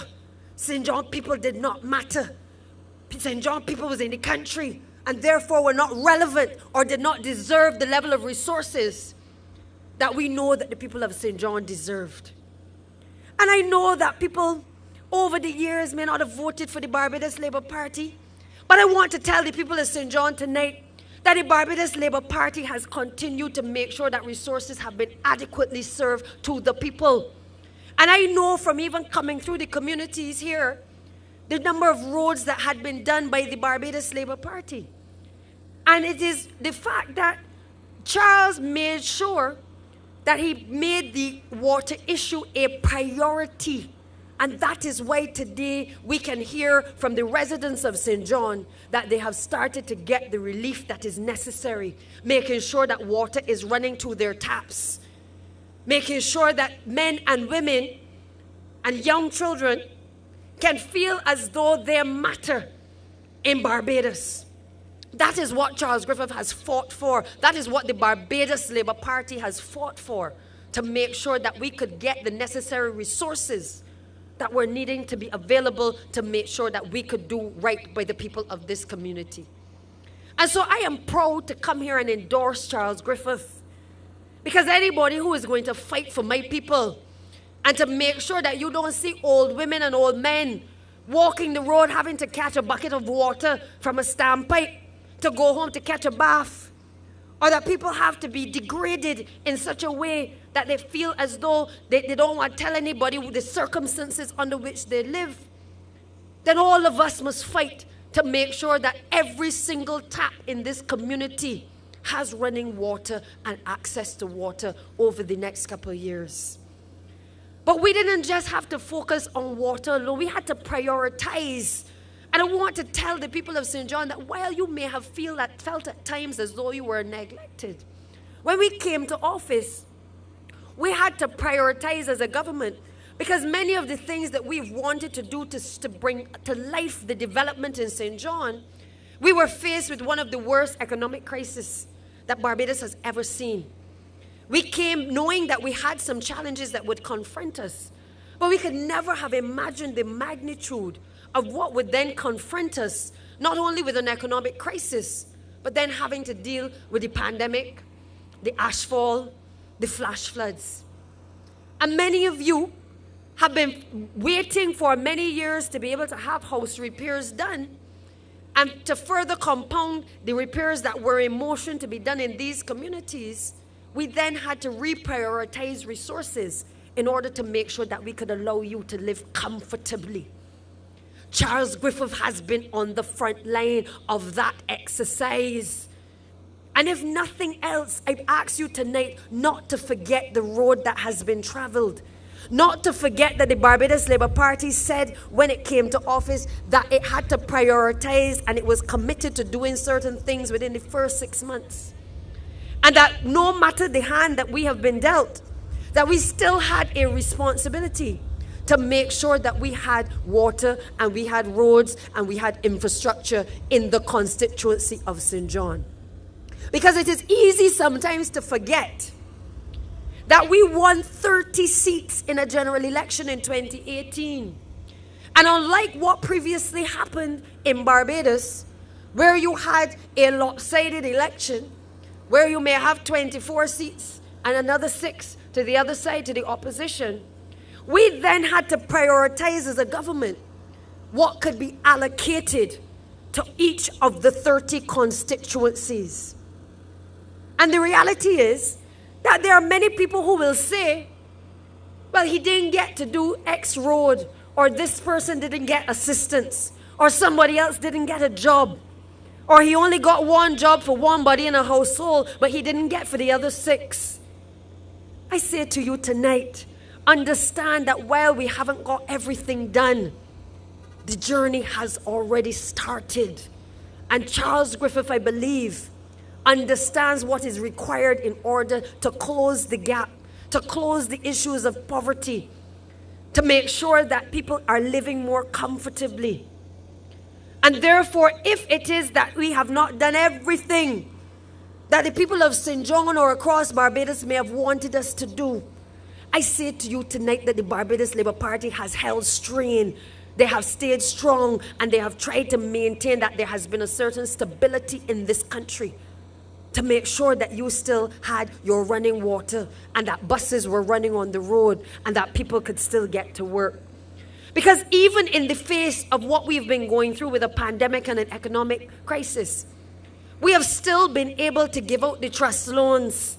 There are many people across this community who have benefited, all across Barbados for that matter, from the trust loans, being able to establish their own businesses in what we consider to be very difficult times. And why does the Barbados Labour Party invest in those things? We invest in our people because we believe that if we don't invest in our people, who the hell is going to invest in them? And that is why we have said that we are prepared to risk on our people. We are prepared to send a message to others that they must invest in our people as well. And that is why we have made available the trust loan program, where persons can get up to $5,000, and then once you pay back the money, you are able to qualify for another $10,000. If you have not been the recipient of it, I say to you tonight, make yourself known to the fund to be able to access those funds and to put forward your proposals. Because we have seen the transformation across communities where people have been able to get that help up to be able to do better for themselves. And we firmly believe that whenever things are able to pick back up again, we have prepared ourselves for the opportunity to be able to take control of their lives and their livelihood. Now I come to you tonight in St. John, proud as well for the work that we have done in education, because this is the landmark for the father of free education in this country. And I recall that Charles Griffith brought to my attention very early on in my tenure as Minister of Education conditions at a number of the primary schools in this community and in this parish. And in particular, just up the road, you had the St. John's Primary School, which for many years had tremendous issues. Many of your children have gone to school there. Many of you have gone to school there. And despite having the type of leadership and representation in this community, you still did not have the level of improvement and transformation that I believe would be satisfactory to the people of this community. And the Barbados Labour Party did not come in with any wash of money. But the one thing that I can tell the people of St. John is that whenever we went to the Prime Minister to say that we wanted access to resources to be able to build out the infrastructure of the schools in St. John, there was never any question in her mind as to how the resources for the schools were to be allocated. And you have seen the transformation that has begun at the St. John Primary School and all of the other schools across St. John. We do not take the people of St. John for granted. And I want you to recall that a party, the Democratic Labour Party's foundation has been built on education. But any party who could have dismantled free tertiary education in this country does not deserve to have a seat at the table, and especially in the constituency of St. John. Because I am well aware that there are many of you who had to make decisions when that policy came in under the Democratic Labour Party administration as to whether or not you were going to be the individual who determined which of your children were going to go to University of the West Indies. Many of you had to decide whether you were the ones going to university and your children were going to university, whether you had to choose which one was going to remain in school. And the Barbados Labour Party saw a 50% decline in the number of persons being able to access an education at the university. And what did we do? We said to you, the people of this country, that on taking up the reins of government, we would again restore the payment of tuition fees at the University of the West Indies, so that people had the opportunity to get a decent education, to uplift themselves and their families from poverty, to have a level of social mobility in this country. That is what the Barbados Labour Party promised you. And within our first 100 days, we delivered on that promise, because we understood that young mothers had to make those choices and fathers had to make those choices as to what to do. And we have not run from that opportunity to be able to empower our people. We've made sure that those opportunities have been available even in relation to the technical and vocational skills as well, because we know that everybody is not going to come up and be able to pass the academic exams in relation to maths and English. We know that. This is an agricultural community as well. And we know that there are people who are gifted with their hands, people who like the ground. There are people who are creative. And they must be also given an opportunity to feel as though they can be productive citizens in this country, because all people matter. And if nothing else that this pandemic has taught us, it must have taught us that all people matter. Because when hard times hit us during this pandemic and the ash fall, we had to return to the ground. We had to pull out the kitchen gardens. We had to make sure that we were able to be self-sufficient. The people of St. John have been doing that for generations. They know how to do it. But the rest of Barbados also had to get on board and to recognize that in difficult times, you start to realize that if you cannot feed yourselves, then it don't matter how much education you have. What matters is that you can put food on the table. And I believe that the investment that we have been making into the constituency of St. John should empower the people of St. John now to do better. To recognize that with the investment in you, that you have a responsibility now to take it and to run with it. We're building out all of the housing developments in the constituency of St. John to uplift our people, to make sure that we ease the conditions in which people have been living, because we understand that without that mobility, without that change in your social dynamic, that you cannot achieve and accomplish all of what you may want to. We get it.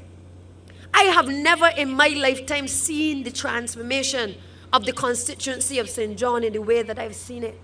St. John was not even on the radar. I remember all of the confusion, all of the cost overruns at the St. John Polyclinic. All of the talk about, we're building out all of these facilities for the people of St. John. It sounded ideal. It sounded perfect. Like for the first time, people actually cared. And then what happened? We ended up with cost overruns twice the amount of money of what the project was supposed to have costed. Because people could not manage the money that was given to them to be able to manage the projects. So when people come to you saying they are part of the Barrow legacy, and they come in the name of Errol Barrow, and this has always been a constituency served by the Democratic Labour Party, I ask you to question them as to where they were and where they stood when they, the Democratic Labour Party, were dismantling the very legacy of the man who brought all of this to the fore, and upon whose backs they have stood, upon whose legacy they have tried to build. But they dismantled it by that one thing, that one act that they committed against the people of this country, and in particular the people of St. John who believed in his legacy, as many of us did. Y'all have to think about these things. And I say to you, ask those who run on the Democratic Labour Party ticket, where were they and where do they stand on free education at the tertiary level? Because if they were prepared to remain in silence in 2018 and before, then where do they stand now? Will they take it away from your children? Will your boys and girls have to be concerned that they will reverse the Barbados Labour Party policy? Ask them to answer that question, people of St. John. Because they come on the platform and they talk all kinds of things, casting aspersions on the characters of the members of the Barbados Labour Party, trying to discredit women in this country. And at the end of the day, I will survive because I have come out of the bosom of St. John and my back is broad. But what about your children, your young women, your sisters who want to rise in political life, who may not have children but want to serve? Where is their voice? And I want you to ask them, where do they stand in relation to women in this country and women who have risen to the top to be able to serve their country and to serve the children of this nation? Ask them that. Because you all know I took on Mara Thompson when she made her comments about Prime Minister and myself and others being childless politicians. And I sent a message then that nobody who's navel stringing buried inside here can't come and talk for the people of St. John. Nobody who inherited his seat could talk for the people of St. John. And therefore we must stand on principle. If you did not say anything then, I don't recall the young man who runs against Charles Griffith saying anything about what was said then, or saying anything about the young lady who has spoken recently and her comments about childless women in this country. You have to stand for something. And if you don't believe it, you have a right to call a spade and to say these comments are inappropriate. Apologizing but not really meaning that you're apologizing doesn't carry any weight. You cannot bring to public life people who only want to serve because it is expedient to do so. We need in public life people of character that will call a spade, that will walk with you, understand your concerns, and be able to deliver to the people that which the people require.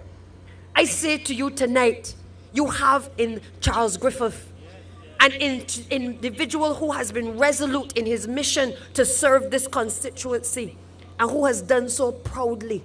And as I said, if he ain't get to do everything, you can't hold it against him, because he has had to sit in a cabinet of Barbados and work tirelessly, sleepless nights to make sure that we could unlock resources to do a number of things across this country, and we still have work to do. So as we approach the election on the 22nd of January, I say to you tonight, St. John, go to your numbers. Let them know when they're making no sport about here that St. John now belongs to the Barbados Labour Party. St. John is properly represented by none other than Charles Griffith, and it will continue to be represented by Charles Griffith after the 19th of January. That is what the message is that you must send. And I say to you as I leave this platform tonight, let the record show that St. John is happy with the transformation that is taking place across the community. Let St. John demonstrate on the 19th of January its satisfaction with its representative. Let St. John send a message to its representative that the journey has only now started and there is still much more to go. But in your interest, he will continue to work for you, the good people of St. John, and bring home victory for the Barbados Labour Party and the people in the constituency of St. John. I thank you and good night and God bless you. Are you ready? Are you ready?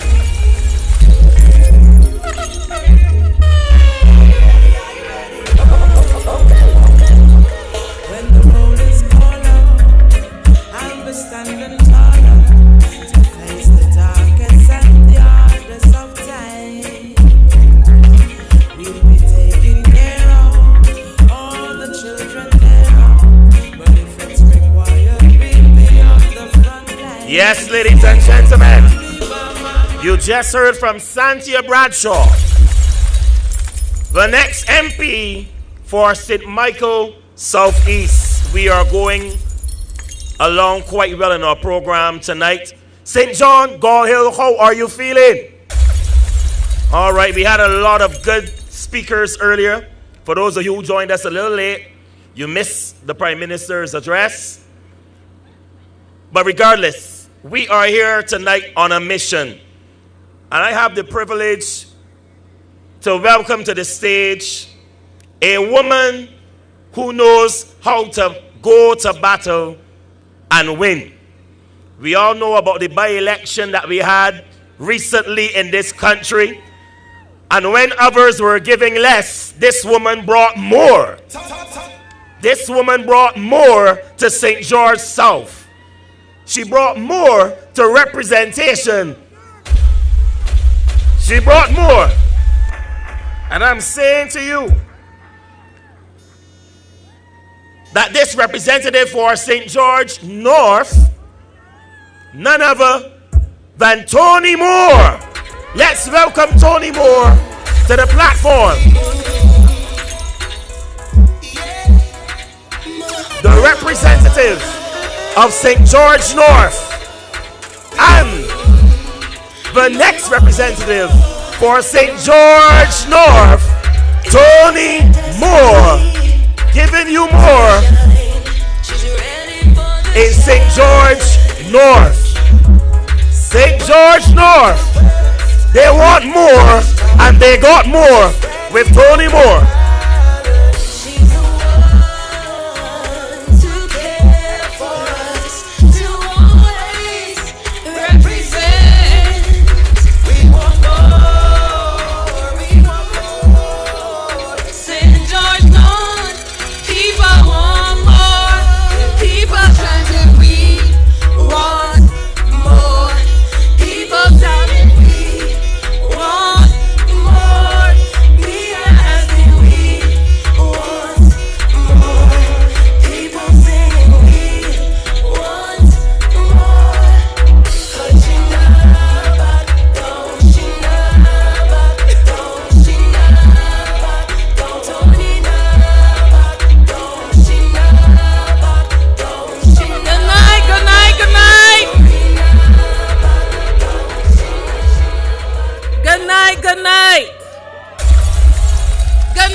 For me, not because I know that I have the power of a Barbados Labour Party family behind me, but because I am a daughter of this soil.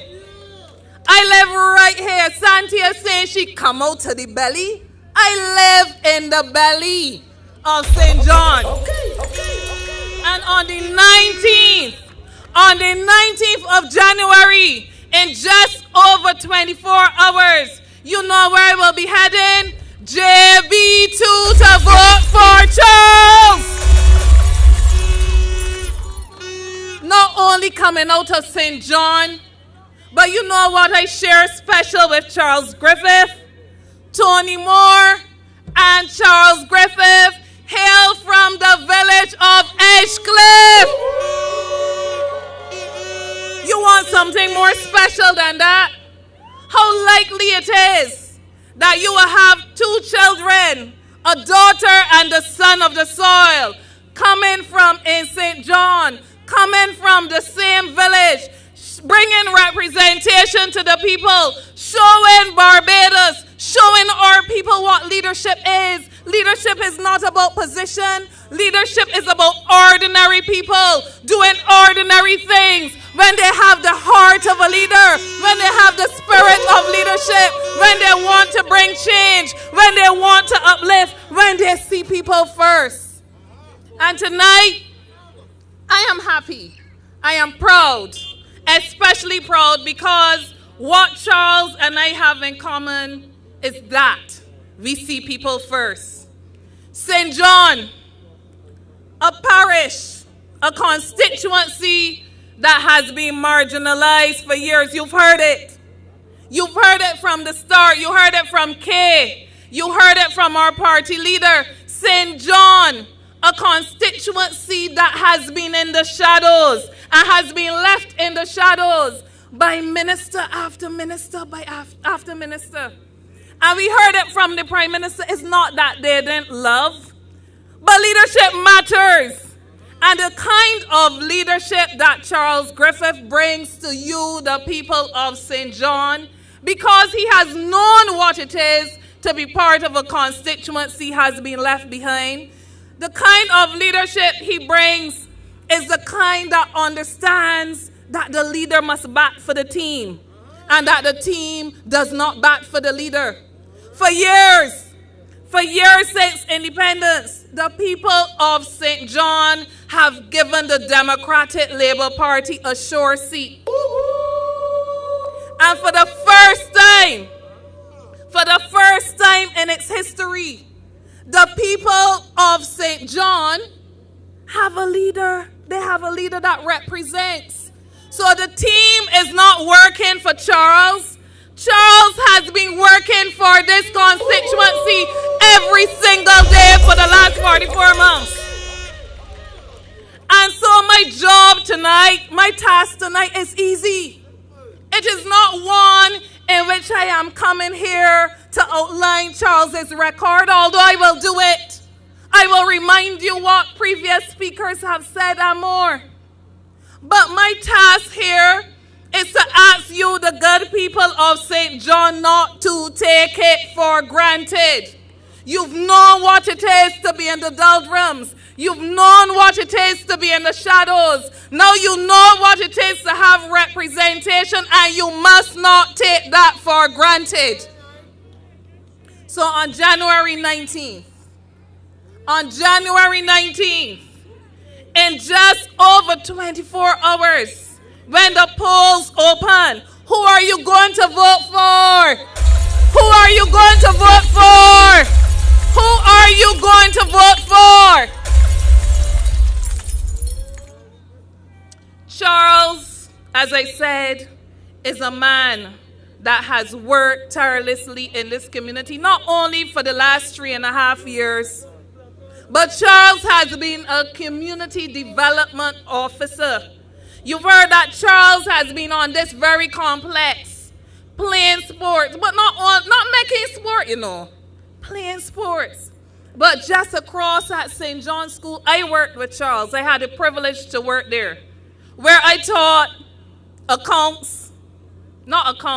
that's a lie, principles of business and mathematics with Charles at that community center, working to ensure that this community not only had the kind of sporting activities that they say build team spirit, but that we were investing and sacrificing time to make sure we could uplift our communities with training, the type of education that will lift people from this circumstance and allow them to move towards higher.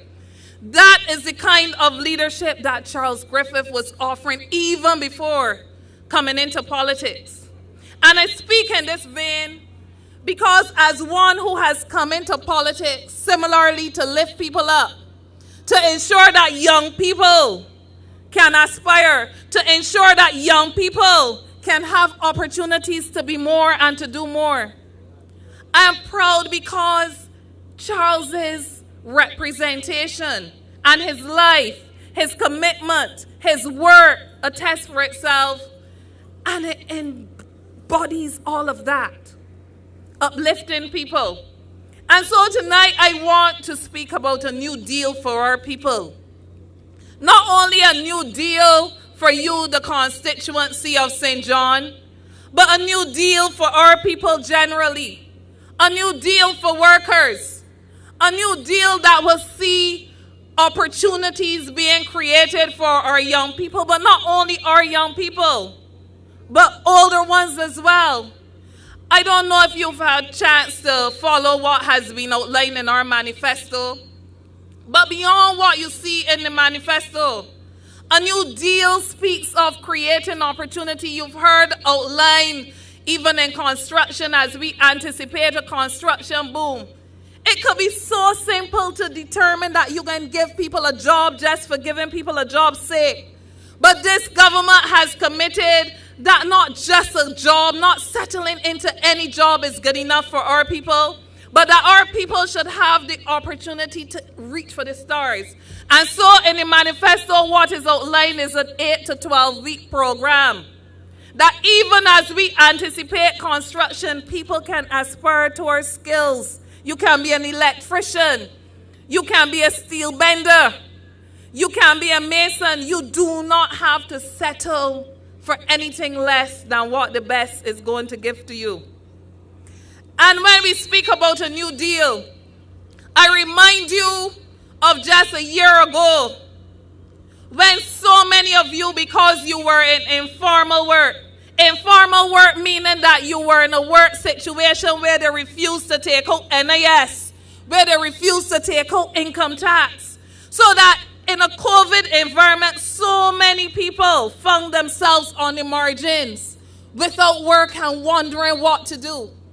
And I remind you that it was this government, as Kay outlined to you in her opening speech tonight, it was this government that sought to ensure that people who were not even paying into the social security system could still get something to go by during times where they had no work.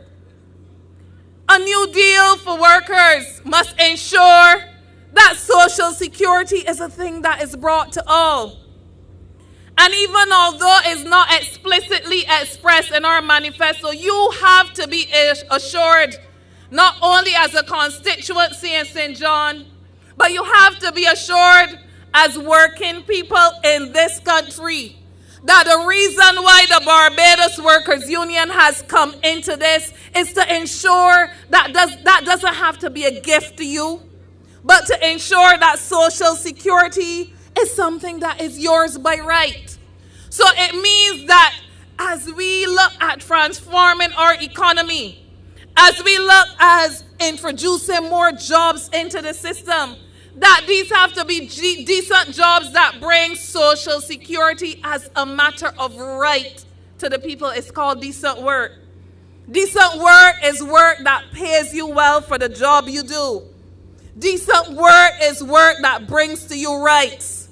Decent work is work that brings to you social protection. Why is it? Why is it that so many employers feel comfortable that they can engage staff, and when the opportunity presents itself for them to get rid of them, put them on the back burner, bring on new staff and engage them at lower terms? That is what the Barbados Workers Union has joined forces with the Barbados Labour Party to do, because a government that says that it cares, a government that it says that it wants to do more for people, a government that says that it is committed to putting people first, must understand that it must live its word. That word is born, and that it must walk the walk. And so tonight I commend our party leader for not being afraid to align with Labour, not being afraid to stand up and say that people matter. And not only people matter, but that all people matter. And that if all people matter, then those who are most vulnerable in our society must be taken care of. They would want to convince you that Labour has come into the Barbados Labour Party so that Labour can be mute. Because there's a certain set in our society who still believe that unless you are keeping noise, unless you are causing controversy, that you're not acting in the interest of people. But I want to ask you to follow where a lot of that noise is coming from. I want to ask you to follow where a lot of that controversy is coming from. And I want you to ask yourself and answer for yourself, talking to yourself in a problem. Ask yourself and answer for yourself whether meaningful change has come by any of it. I know when I go, emboldened by the Executive Council of the Barbados Labour Party, and we keep noise, we don't lose. But look at some of the others of them. Leadership matters. You don't just go keeping noise for the sake of keeping noise. You go out there and you make noise when you understand the issues, when you have dissected the issues, when you know that your cause is worth it and it is a cause that you are going to win because you're standing on solid ground. But if you are in a team that is listening, that is helping you dissect those issues, that is trying to understand those issues, and that is committing to working to ensure that those issues get addressed, why stand on the sidelines like others who have no hope? Why stand on the sidelines like others that have no ally? The Barbados Workers Union is proud. It's proud again to be bringing Labour on the inside of decision making. And when they challenge you, you've seen it in 2 short months after the BWU aligning with the Barbados Labour Party through its General Secretary. What is it we had? A minimum wage. A minimum wage that was the result of a breakdown between a security firm and the BWU. Workers were not left in the cold for weeks and weeks and weeks without a wage. Far from that, workers were given an increased wage because of the agitation and the activism of people that understand what leadership is. That is what the BWU in partnership, thank you, in partnership with a government that is putting people first brings. But it wasn't only about the minimum wage. It wasn't only about the minimum wage. We have started discussions towards the implementation of a Trade Union Recognition Act. And that might just sound like words, because so much progress has come to this country through the agitation of trade unions that you believe when you see it happening that it has come easy. But do you know that we still live in a system where workers want to be represented and cannot get it by right? You have to go through a whole process of assuring the Labor Department that you have a majority. And even when you do it, there is the possibility that an employer can still reject it, and that process can go on months and months. And that's the workers of Arawak, sometimes over a year, so that you could get the people you want to speak on your behalf. Can you imagine that in 2021? Can you imagine that all these years after independence? Can you imagine that after 80 years that the Barbados Workers Union has been representing working people, that we still have to be begging as a people to get the people who we want to represent us? And that is what the BWU in the Barbados Labour Party, both children of Grant Lee Adams, that is what the Barbados Workers Union has come to do and will bring to you. Leadership matters. Leadership matters at a time when we see that even those who have had a chance to lead, 10 years,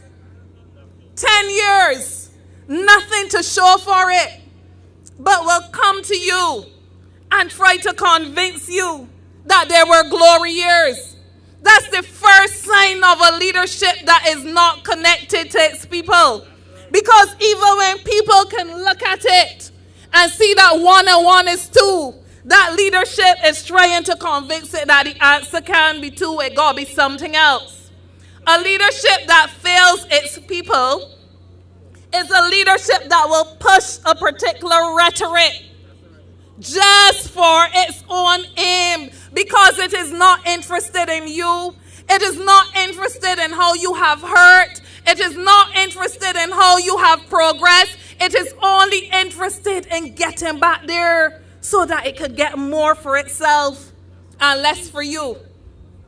And what I'm saying to you tonight, the people of St. John, what I am saying to you tonight, people of Barbados, is not be fooled. There are some who would like to suggest to you, as they try to push their own rhetoric, as they try to achieve their own objective, that our leadership has failed because you, the people of Barbados, on the 24th of May 2018, went out in your numbers and determined that you wanted no more of it. So they try to convince you today that when you go to the polls and vote on January 19th, that you need not vote for leadership, but you need to vote for opposition. I don't know, if you weren't a strong leader in the first place, how you could be a strong opposition. I was at church on Sunday, and one of the members of the church came up to me, and she said, MP, you know what I have been saying to people as I speak to them? I have been saying to them that our former administration did not have COVID to deal with. They did not have ashfall to deal with. They did not have a freak storm to deal with. They did not have a hurricane to deal with. And although they didn't have these things to deal with, they can't deal with what was the normal course of managing an economy. They could not deal with what was the normal or should have been the normal course of uplifting the people. And now they want to suggest to us, to you, because not to me, they want to suggest that if they could not manage any normal course of things, that they would be able to manage in extraordinary circumstances that could not be predicted. And that is the question. That is the kind of analysis that has to go before us as we get up on the 19th. As we wake up on the 19th and we determine whether or not we vote. Because you've been hearing it with speaker after speaker coming on these platforms. Speaker after speaker has been saying to you, don't take it for granted. Because not voting could be as disastrous as voting for the wrong person. Not voting suggests a people that have become complacent, a people that are taking things for granted. I don't want you, the people of Gall Hill, the people of Clifton Hall, the people of Newcastle, I don't want you to find yourselves in the position where on the 20th of January, you wake up to the government you don't want because you failed to exercise your franchise. Okay. So on January 19th, as you go out to the polls and vote, I am not, for the first time in my life, in my voting life, I will not be in the first 20 in the polling station. Only because I now have responsibility to make sure that in St. George North we set and ready. But you can be rest assured that before midday on the 19th, my X will be planted firm, and it will be planted next to Charles Griffith, because I know that I am not only electing Charles Griffith, but I am electing a Barbados Labour Party team that has steered this country for the last 44 months from economic drain, economic mire, and has lifted this country up, notwithstanding all the extraordinary circumstances. And I know with Charles Griffith, I know with Tony Moore, I know with Mia Amor Motley, our party leader, that we will be moving on to safer, better, more for Barbados, more for St. John, more with the BLP. Good night, God bless you.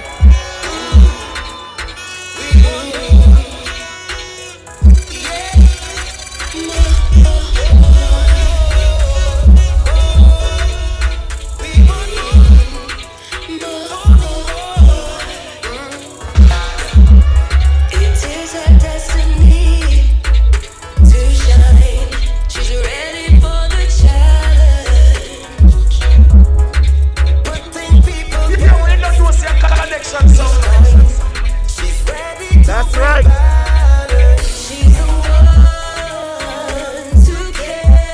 The people in St. George North wanted more, and they got Tony Moore. Ladies and gentlemen, tonight I have been saying it over and over, that if you are at home, wherever you are in the corners of this earth, if you did not know which political organization to support, if you did not know which party was working on behalf of the people of Barbados, you know clearly tonight that the Barbados Labour Party is the only option for taking Barbados further into the 21st century. So we want to thank Tony Moore, the next MP for St. George North. And we're continuing on our program because I know you, the people of Gall Hill, St. John, you've been sitting, waiting patiently to hear from your MP.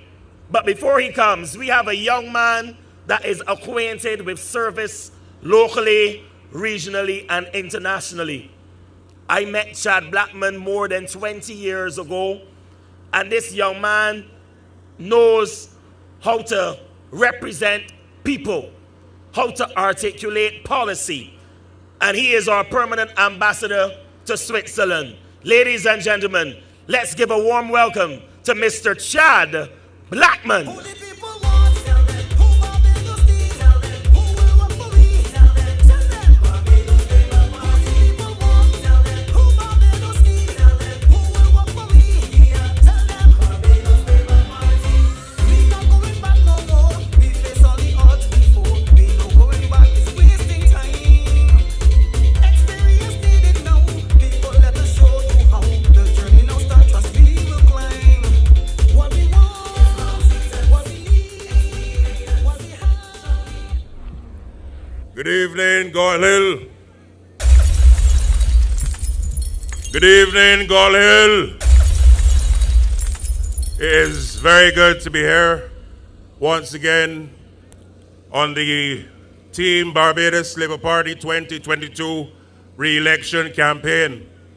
But first of all, I want to give kudos and credence to Jesus Christ our Lord, who gives us breath. The same God who brought us through the dark days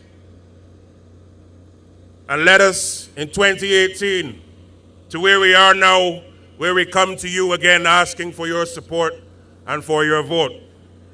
And we are just about 36 hours or so away from what will be a very important day in the history and development of Barbados. And I want to start in those terms because in order to chart the way forward, we oftentimes have to remind ourselves of where we've come from, where we're going, and how we get there. And therefore, let me start by unequivocally, unreservedly endorsing and supporting the candidacy and re-election of Mr. Charles Griffith for the constituency of St. John. I remember in the last campaign, many of you, when we canvassed St. John, said you were tired of the neglect in this constituency. Between 2010, when David Thompson would have passed, and 2018, you felt neglected by the Democratic Labour Party. And for those of you online who are watching and may not know the history of St. John, this was Errol Barrow's constituency. This was David Thompson's constituency. And you enjoyed representation. But between 2010 and 2018, the Democratic Labour Party turned its back on the bread and butter of St. John. And you said to them in no uncertain terms in 2018, enough is enough. And I start on that basis because you have to realize the man that is running against Charles Griffith, the man that is running in the Democratic Labour Party, Andre Worrell, he has the gall, the temerity, the gumption to come to you and ask you for a vote in circumstances when he was a senator in our parliament under the Democratic Labour Party. And not once did he find it fit within his bosom to fight for you on the interests of your people in this constituency. And it is wrong. He was part of the administration of the Democratic Labour Party, of which Verlin de Pisa was also a part. When they saw it fit as a result of their economic mismanagement, instead of their continuance of paying of tuition fees for young people in this country and in this constituency, what did they do? They imposed fees at the University of the West Indies. And yet, last week, right here on this ground, here in Gall Hill last week, we're not talking 2-3 years ago, we're talking last week. Dennis Holder got here at a Democratic Labour Party meeting in St. John and tried to justify why they imposed fees on the ordinary Barbadians at UA. Does that sound like a party that regrets what it has done? But how can they regret when Frandel Stewart, after 3.5 years of slumber, woke up one day and realized, oh shoot, there's an election in the air. They took a microphone in front of his mouth, as they would say, and the first thing he can say is that the years under them were glorious. Glorious for whom? Not for you, the ordinary people of Barbados, certainly not the people of St. John. And therefore, when Andrea Worrell comes around within the next 24 hours or so, you have to ask him, why is he part of a team that first of all has not apologized for the atrocities that have been borne on Barbados under the Democratic Labour Party's stewardship, particularly between 2013 and 2018? How many of you remember when the Democratic Labour Party was in office? Instead of upgrading your life and upgrading the quality of life that you had, all we received as a nation was downgrade after downgrade after downgrade, giving it out like that. And you may ask yourself, what is the importance of a downgrade, or why should it matter to you? A credit rating of a country determines how much a country will pay when it has to borrow. And because of the 23 downgrades, we were way below junk bond status. In other words, the credit rating of Barbados was worth absolutely nothing.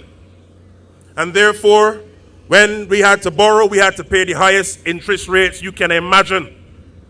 And they now want to come and tell you to vote for them? Never in our wildest dreams can we imagine they would have the gumption to come and do so. I remember in the last campaign, one of the main issues was roads in St. John. I repeat, I remember in the last campaign, one of the major issues was roads in St. John. And Charles said, if you elect me, I will ensure that I give my every all to ensure that my people in St. John can drive on proper roads. So promised, so delivered. When you go across Todd's, my gosh, smooth. And I say that on the basis of this comparisons. Andrea Worrell was in the Senate of Parliament. He had the ear of Frandel Stewart, who was the Prime Minister. He had the ear of Michael Lashley, who was the Minister at the time for Transport and Works. He had the ear of the Minister of Finance. And not a single time did he get up off of his and ask on your behalf for a road. He did not seek to fix the water situation. He was a senator. And Charles came to office with your vote. And despite being under an IMF program, and let me stick a pin there, we were under an IMF program because we were weeks away from being devalued as a nation in terms of our currency. And we had to stabilize the economy and stabilize the dollar. But despite the hardship of doing so, Charles and Team Labour Party was able to fix the roads in St. John. We were able to buy buses. 10 years they didn't buy a bus. 10 years. But you can drive up and down St. John in comfort. Air-conditioned buses. Buses with Wi-Fi. Garbage trucks. I remember even around here, the garbage used to pile up. Not only was it visually unacceptable, but the health conditions were not good. And the Labour Party, despite the toughness, bought sanitation trucks. And now we've seen a completely different environment now in Barbados. And therefore you have to ask yourself, when they were in office and they had money, what did they do with it? I was saying to some folks just before I came on to the platform, politics is about heart. You must be into politics because of your heart and your passion. You must not come to politics to fatten your pocket. And Andrea Worrell, I say to you that your party is not fit for purpose for representation in St. John. You're about yourselves. Can you imagine that he is from Sherburne and he does not speak to the people he grew up with or live with, but now he's asking them for a vote, and the persons there made it absolutely clear. Can't get my vote. You only want to speak to people now you're seeking office. It does not work like that. But this is not just about telling you about BLP versus DLP. This is also an election about how can we empower the young people of St. John. this constituency has so much talent. Whether it be persons who can play sports, persons who are passionate about agricultural development, physical development, culture. Charles has that ability because why? He was in social development long before he even thought about coming to politics. And he is in Parliament for the last 3.5 years. And he starts to lay the foundation. And now after Wednesday, with your help and God's grace, it then is phase 2 of that relationship for development. And we therefore have an opportunity to ensure not just that young people in St. John can become agricultural entrepreneurs, but that their goods that they can produce fill the supermarkets of this country, create surplus so that when those goods are filling the local demand, those goods produced in St. John can service CARICOM. They can be sold to Africa and Asia. And therefore, Charles and Team Labour Party has a vision that we can now fuse agriculture with technology so that we can create higher yields of the same good. Sports is now the new mantra. And I am proud to share with you that Charles has said very, very clearly that the time has come now. Sports must not just be a hobby. It must now become a way of life. And therefore, whether it be basketballers, netballers, footballers, cricketers, must now earn from their talent that God has blessed them with. And therefore, he'll be working with other organizations, not just in Barbados, but for example, even in Geneva, to see how can we get our young people to create a career based on the gift that God would have blessed them with from birth. And this is the vision of the Labour Party. When you go to the polls on Wednesday, it is not just another exercise of voting because it's election time. Yes, that's necessary. But part of it is really to ensure that you can continue the growth that we have started to do. Phase 1 between 2018 and 2022 was the stabilization phase. We had to come in, we had to clean up the mess, stabilize the ship. But now the time your seatbelts are on, the ignition is on, the engines are revving, and all you are hearing now is let me go, fasten your seatbelts, because phase 2 is about taking off. But you can only take off and go around the track if you have a good leader. And Mia Mortley has proven that she can handle any circumstance. And what I love about her leadership is that despite every obstacle that comes her way, she focuses on the task ahead. She's not distracted left or right. It's like a horse with blinkers, focused on the task at hand. And whilst others may try to throw fiery darts at her, she's girded. She's girded. I repeat, she is girded with the breastplate of righteousness, because talk is cheap. People, listen, St. John and those online, I want to reason with you. Have you realized that every single time they've come and attacked Mia Mortley, God elevates her more? The more they attack Mia Mortley, God places her higher. She does not respond to her critics. She focuses. She focuses. And every single time Barbados is advanced as a result. And I am proud to be part of a Labour Party that understands that people matter more than anything else. And it is very hurtful when you compare that, St. John, and I want you to understand this. I've said it night after night in this campaign. You would have heard when Verla de Pisa started as leader of Errol Barrow's party after the last election. So she said she was sorry, halfway, half out, for some of the things that happened. And you will remember in Waterford at the launch of their campaign, they cursed Mia Mortley world without end in some of the nastiest and vilest of terms. Stinking on that. And yet she did not utter a word. She stood firm, focused ahead. And you saw what God allowed on the May 25th, 2018. And you would have thought that because they were humble, remember, they exalted themselves and God humbled them. Remember, the Bible says, if you humble yourself, I will exalt you. But if you exalt yourself, I will humble you. They have not learned. And it was therefore sad that on the launch of this election campaign 2022, that the Democratic Labour Party, the candidate for St. George South, a woman, not a man this time, a woman launched the dirtiest of attacks, not just on Prime Minister Motley, but on every single woman in this country.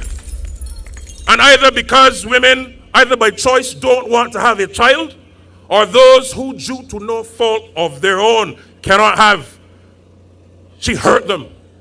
And you would have thought that Verla de Pisa would, you know how you're hauling a kite? You would have called her back. But she didn't do it. She let out the cord some more. And therefore, by endorsement, she justified the same thing to every woman in this country. And therefore, it tells you that the Democratic Labour Party is the same party as before, with the same script, the same cast, the same philosophy. And therefore, you have to say on the 19th of January 2022, not you. Not you. To those of you who may be thinking, okay, the BLP gone clear, I don't have to vote. No. Every vote will count in this election.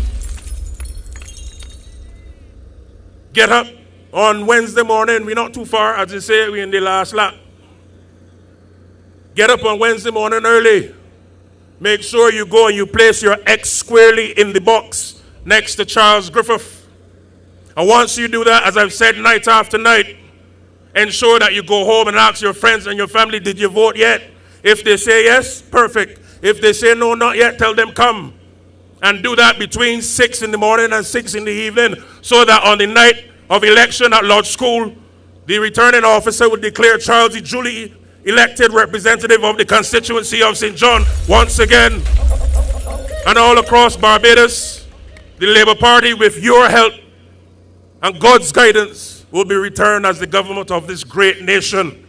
And I implore you, and I say to you, as I've always said on every night, on every platform, with God as your leader, and I repeat, with God as your leader, with God as your leader, with God as your leader, Mayor Motley as your Prime Minister, and Charles Griffith as your representative, the only way is forward.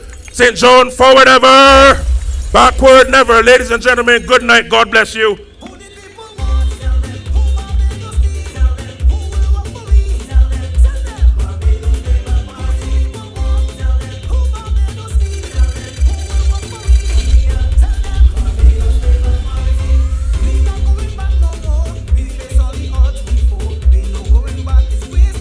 Yes, St. John is rising.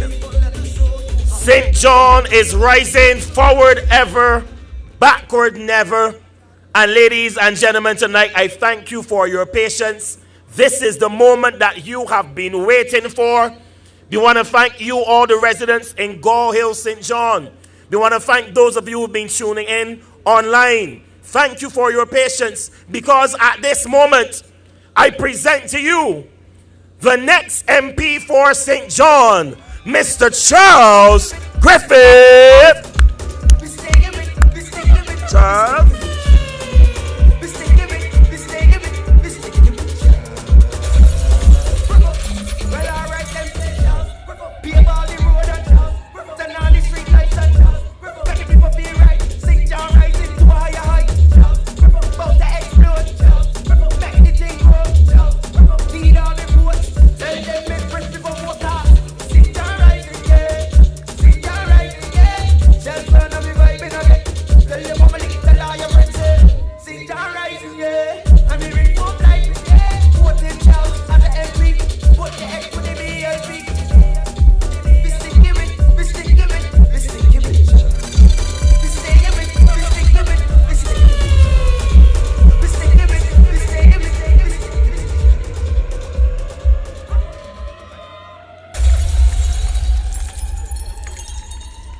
Good night, Gall Hill. Blessings on us all. He said, be still and know that I am God. And I am here tonight. I come to you with guided steps. The voice is not what it's supposed to be, but I will get there tonight, Gall Hill. And I am here tonight to say thank you more than anything else. 3.5 years, And I'm here to say thank you. And I was instructed when I came here tonight not to say to you that the Democratic Labour Party candidate for St. John lied about his profile. But I'm not here to deal with that. I am here to say thank you for the fact that I was able to do that road from Four Roads to Todd's. And my Prime Minister touched on it tonight about a fractured Democratic Labour Party base. A base that you will understand there were 17 people in that branch, and 9 of them abstained from voting for Andrea Worrell. 8 people said yes, 6 of them was his family members. But I'm not here to talk about that tonight. I am here to say thank you. Thank you for the fact that now 174 houses are coming at pool. I am here to say thank you for 3.5 years.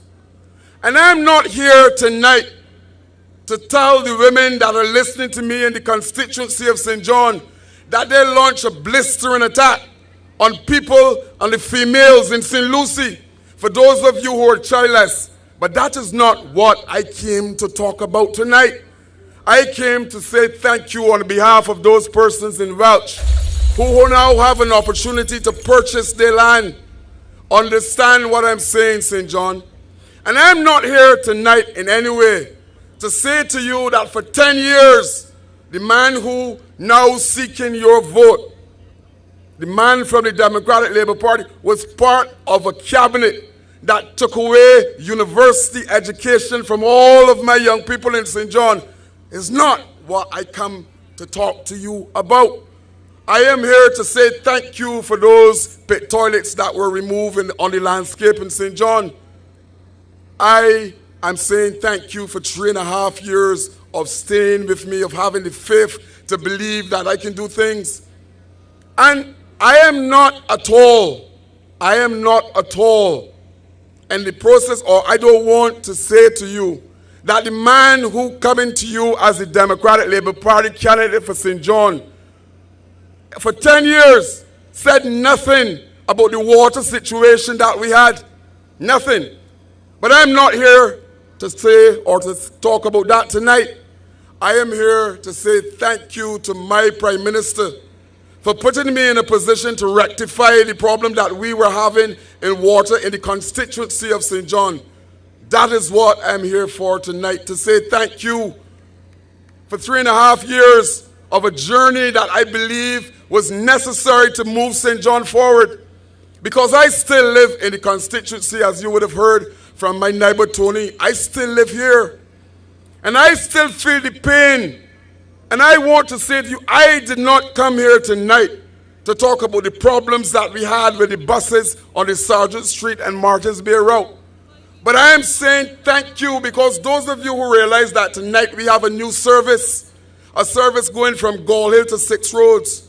And I am saying thank you for that. So,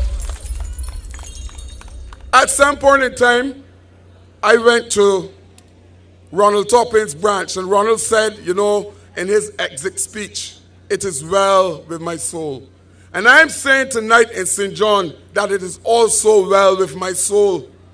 Because I came to political life to do one thing and one thing only: to move St. John and to move the people of St. John forward. And I think that when you look at the landscape in St. John, that you will recognize that there's change on the landscape in St. John. So despite all the lies that are coming from the Democratic Labour Party, I am not here to deal with those petty lies tonight.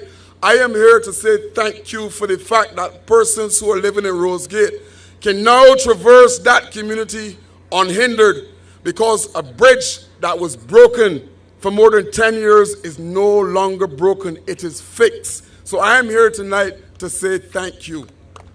But I want to look forward, because this process must not stop. This journey that you have placed me on to represent and to be a vehicle for change in this constituency cannot stop right now. So I want to say thank you. I want to say thank you for the fact that there are plans in place for a project called Building Linkages. And I have mentioned it, and I believe there's a need for me to expand and to talk about it tonight. Because I worked for 20 years in youth work, and my young people in the constituency in St. John, they're important to me. And I know that persons run afoul of the law at the occasions when we make mistakes. And Building Linkages will seek to build that link between Dodds and mainstream society, because there's a need for that. And I am here tonight to say to you that Building Linkages will provide an opportunity for those persons who run afoul of the law and is trying to get back into mainstream society. That is a project that will come on stream in the near future. So I want to say thank you, St. John. Thank you for being on that road on Damascus in 2018. But I go further, because I want to say thank you to my Prime Minister. And I am not here tonight to say that when you place the political leader, the candidate, because as mentioned tonight, none of those persons at the launch in St. Lucie referred to her as the political leader. They said the candidate for St. Lucie. But I am not here to say that when you put the candidate for St. Lucie next to the Honorable Mayor Amor Mortley, that it is like chalk and cheese. I am not here tonight to deal with that. Because you understand the type of leader that we have, and you have heard repeatedly, that in 16 months after we took office, we were hit by COVID. And we have a political leader that is doing what is necessary to keep the ship of state afloat. So I am not here tonight to talk about Verla de Pisa. I am here to say thank you for embracing the leadership of Mayor Amor Mortley. And I'm saying that those young men, because when Mr. Brass Sacks believed that he could come and throw these funny little things at Charles Griffith, and I've mentioned before to tell the man that when he stands on the lion tail, he should be expected to get hit by the paw. So I am here tonight to say thank you, St. John, because those young men, those 40-plus young men who will be farming through Project Phoenix at Wakefield will not only produce produce to sell, we will soon have a vendor's market in the constituency of St. John. It will come.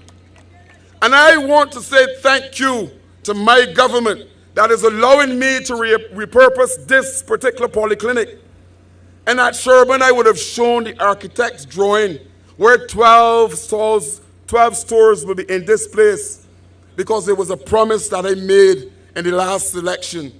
And you heard my political leaders standing tonight and saying it was impossible to do everything in 3.5 years. But it will come, because development must come to St. John.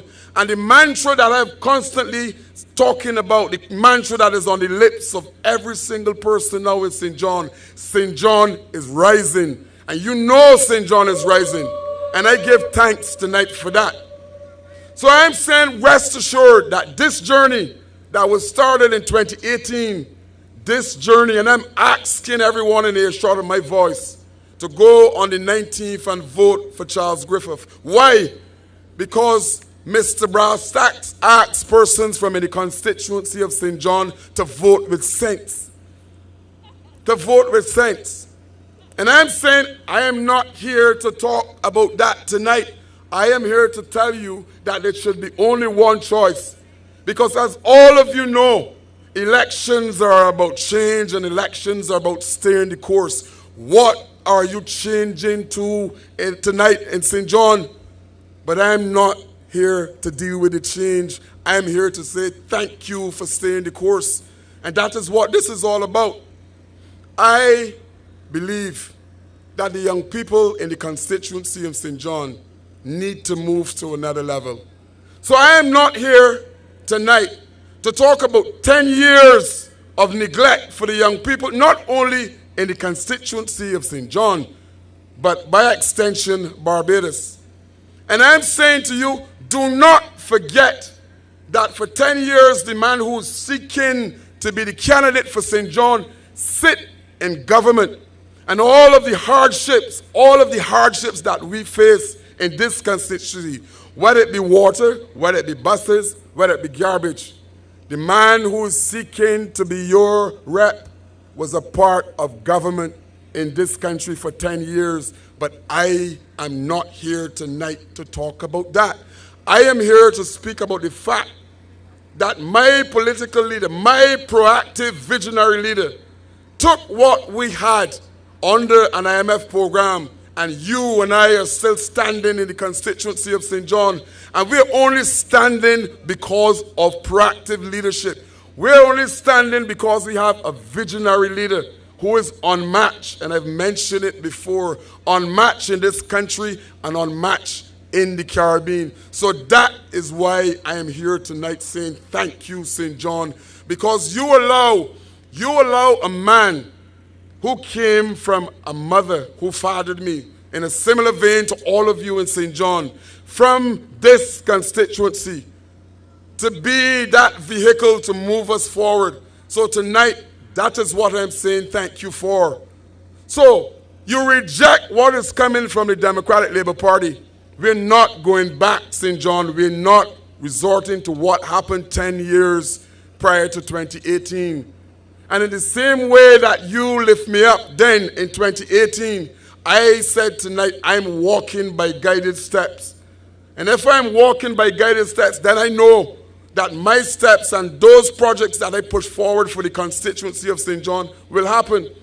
And one such project took place about 2 months ago in the community center right there, when about 15 young ladies took on a dressmaking program to make uniforms for the 3 primary schools in St. John. So I am thankful for that, because you have a man who, like I said from the beginning, told lies about his profile. Told lies, and you can check it because I need to repeat it every single time that I come on a platform. A man that said that he successfully staged a Carifesta project in St. John, and no one in St. John can find it. And persons call me today and say, when you go to Gall Hill tonight, let them know that we check and you're correct. But I am not here to push that tonight.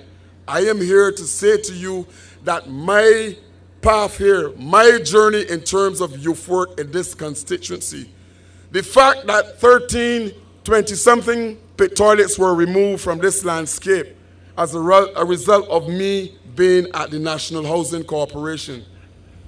And when the Prime Minister in her wisdom said to go to MTW and be the minister responsible for water, and to ensure that persons within this constituency were able to benefit. And when I canvassed this area, I heard persons saying, Mr. Griffith, I thank you.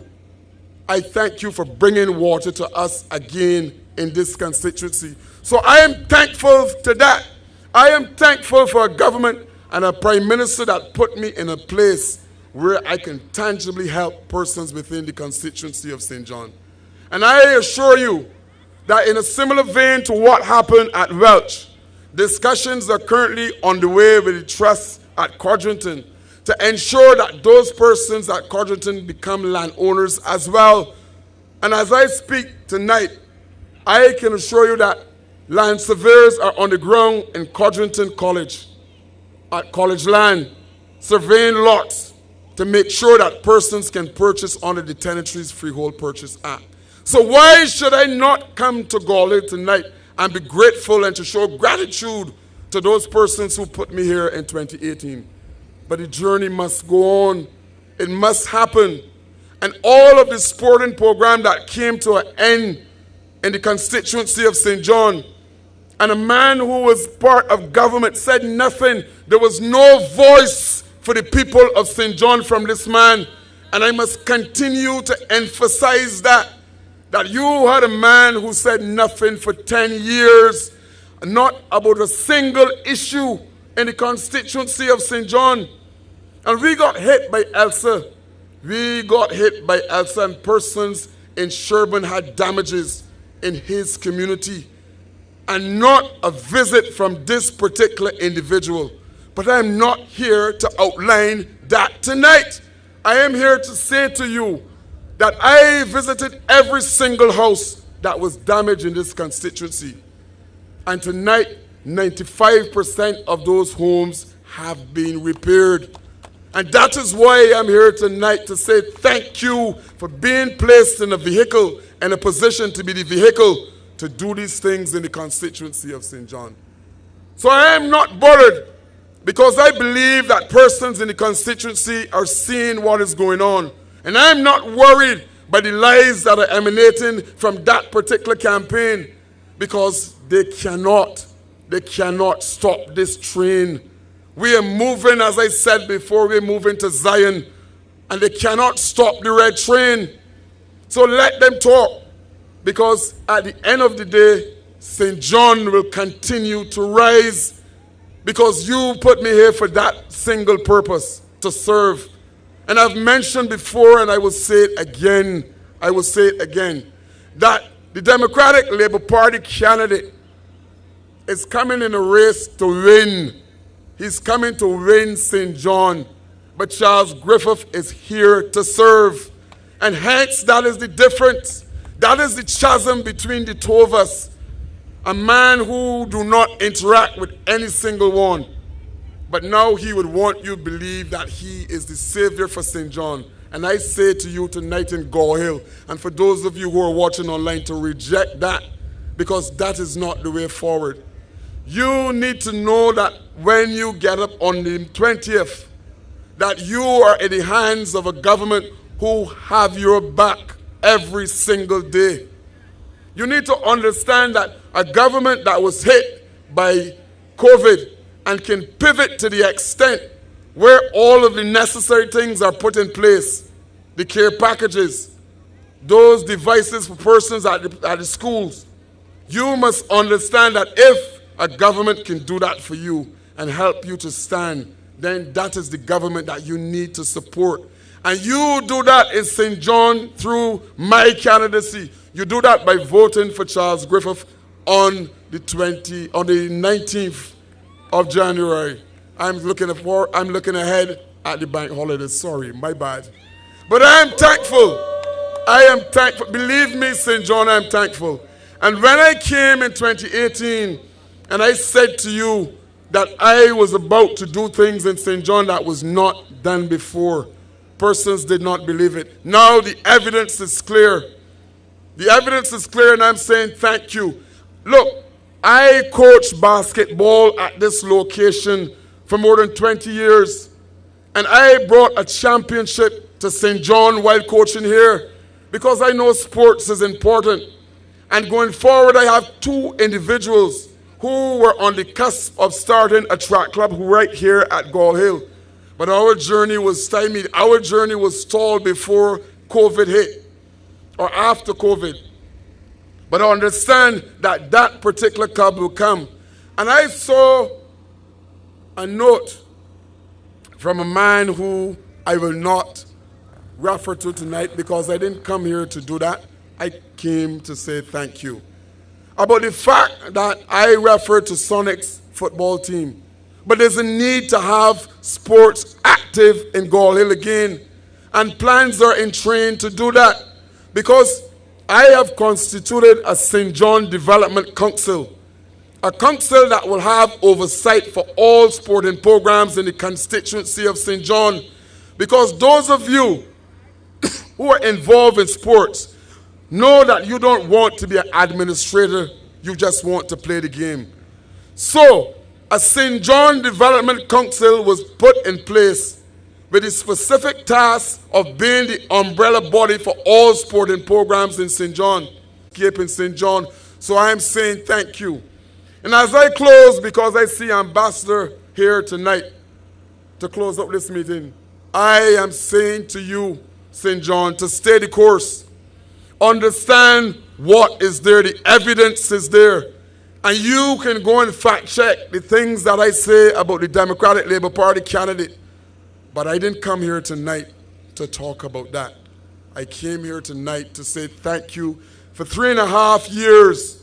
And if you have a man who just got up from sleeping and said 10 years between 2008 and 2018 were glorious, then I am not going to say what 3.5 years of stewardship in St. John is like. I am not going to go there. I am going to say simply, thank you, St. John. Because this particular journey, this political journey is always only about service. And I say to you, be still and know that I am God. Thank you.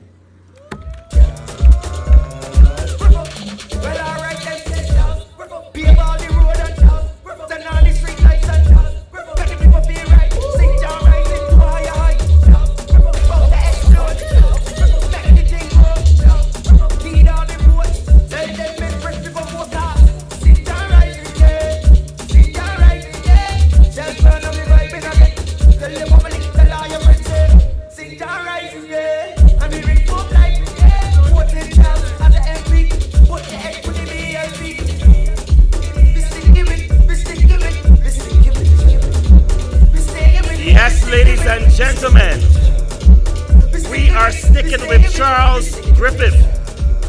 St. John is on the rise with Charles Griffith. We sticking with Charles. Come January 19th, you, the good people in St. John, you owe it to yourselves, you owe it to your children, you owe it to the future of this parish, and not only this parish, but Barbados, to vote for none other than Mr. Charles Griffith. I have the pleasure and the honor to bring to the stage a woman who is acquainted with leadership at the parochial level, the national level, and at the international level. You would have heard her last night dissecting and explaining, and of course, explaining the record of the Barbados Labour Party and giving you reasons why, come January 19th, you have to vote in favor of the Barbados Labour Party. You have been waiting. She is here. Ladies and gentlemen, and those for you who are watching online, it gives me great pleasure to introduce to this platform none other than Ambassador Liz Thompson.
Good evening, Gall Hill.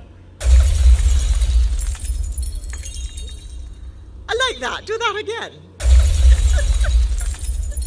I've never heard that in any other meeting. Thank you for your very warm welcome, Chairman. Good evening to you here in St. John and those of you who are joining by the stream. Every public meeting is different, and I try to give a different speech at every location.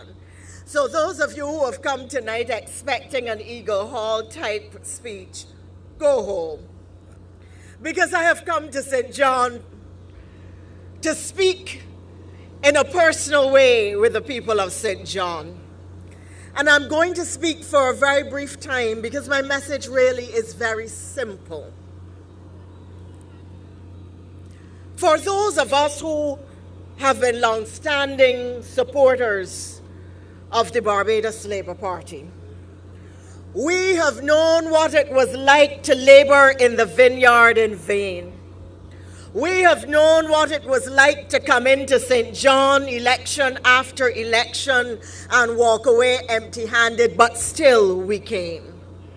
We kept looking for the right candidate, and we found that candidate in the person of Charles Griffith. And then a whisper came that a wind was blowing in St. John that felt different. A whisper came that a wind was blowing in St. John, which was sweet the country with change. And we said, and could it be? And could it be that we would gain the constituency of St. John after all these years? And we heard that Charles Griffith was doing well from community to community, from village to village. And we said, and could it be that these communities and villages would bring St. John into the fold of the Barbados Labour Party? And we heard a rumor on the wind that the people of St. John had embraced Charles Griffith because Charles Griffith had labored in St. John for young people, for community groups, for the elderly. And I kept hearing it and I kept saying, but I can't believe not St. John. And I left where I live in St. Thomas one day and came to St. John and drove from community to community. And wherever I went, the people of St. John were of one voice and one mind. Charles Griffith was to be elected because he deserved it. And if he deserved it in 2018, before he did all of the work that he has done in St. John, before the Barbados Labour Party so faithfully repaid St. John for its vote on election day, how much more does Charles Griffith deserve that vote today? How much more does he deserve it on the 19th of January? I want to speak tonight about something that I know the people of St. John understand. I know that your parents and your grandparents would have grown up supporting the Democratic Labour Party, loyal to a man named Errol Barrow. Many of you, some of you would have supported David Thompson. Others of you would have supported Mara Thompson. But yet, when you went around St. John, although St. John was represented by prime ministers, they found themselves so engaged throughout the country that when you came to St. John, it didn't look like the home of the prime minister. It didn't look like the political stronghold of a prime minister. St. John needed roads and lights and proper buses and improved garbage collection and community facilities and sports facilities. And Charles Griffith said, I am going to bring them.